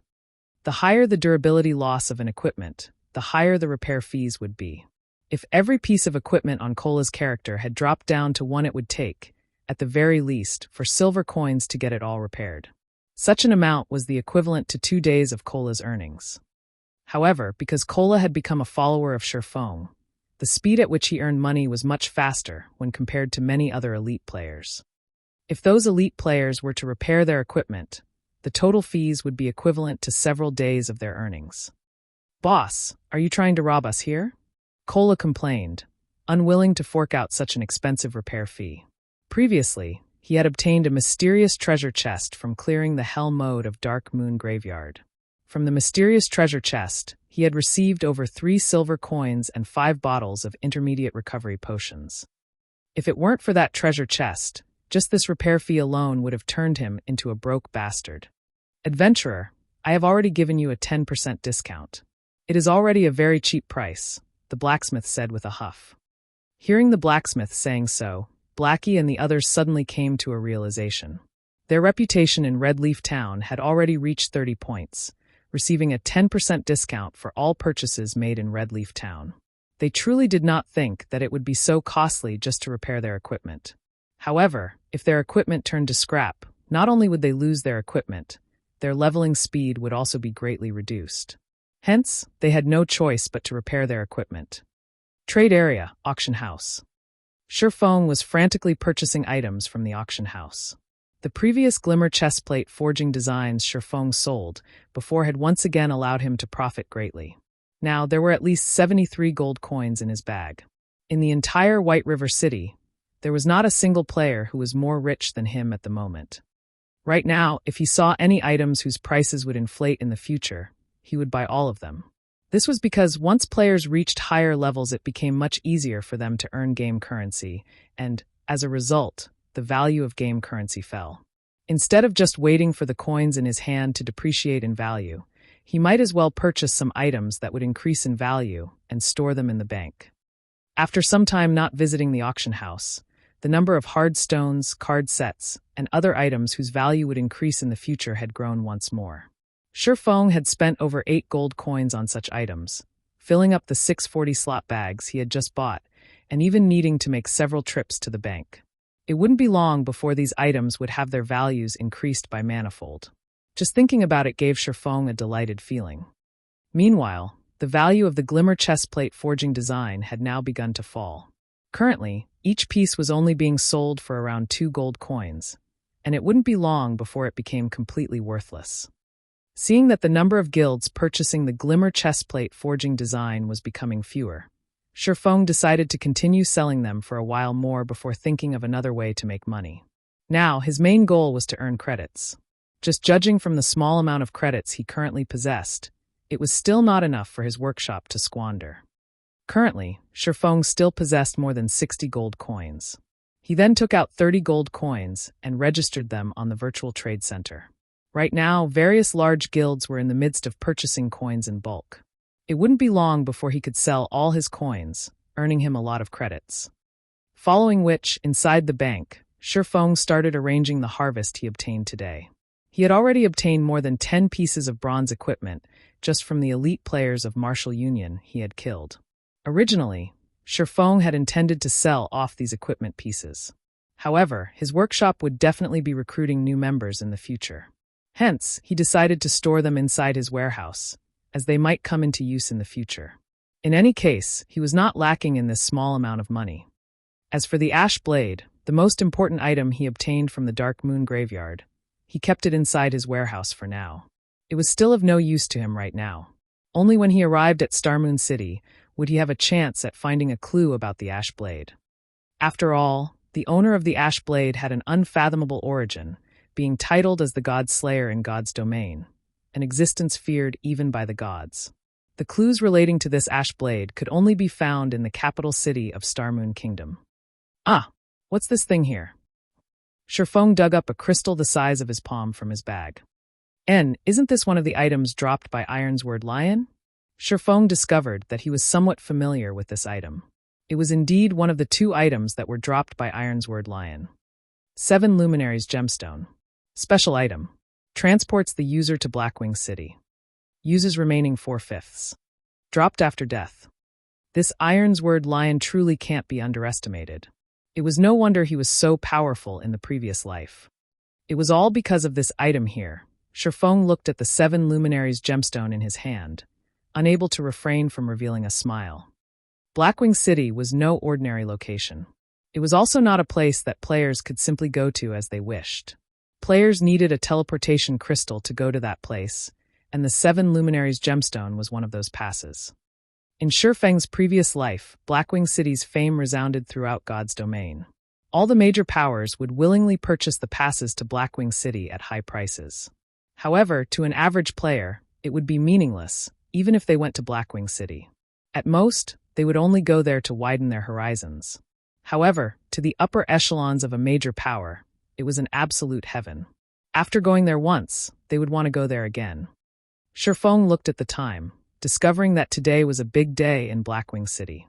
He definitely must make a trip to Blackwing City today. Hence, he sent a message to Blackie, saying, "Blackie, I still have some other things to take care of, so I won't be able to bring you all leveling for now. After all of you are rested, go to the level 8 area, Roaring Hill, to level up. As long as you guys are careful, your leveling speeds there will be extremely quick." You're tuning in to the Blee Maze Sword of Destiny YouTube channel. We're so grateful for your support, and don't forget to subscribe to join us on this incredible journey through captivating stories. Your generosity through donations truly makes a world of difference, as it's the primary source of revenue that allows me to expand and enhance this channel for you. Thank you from the bottom of my heart for being a part of this adventure.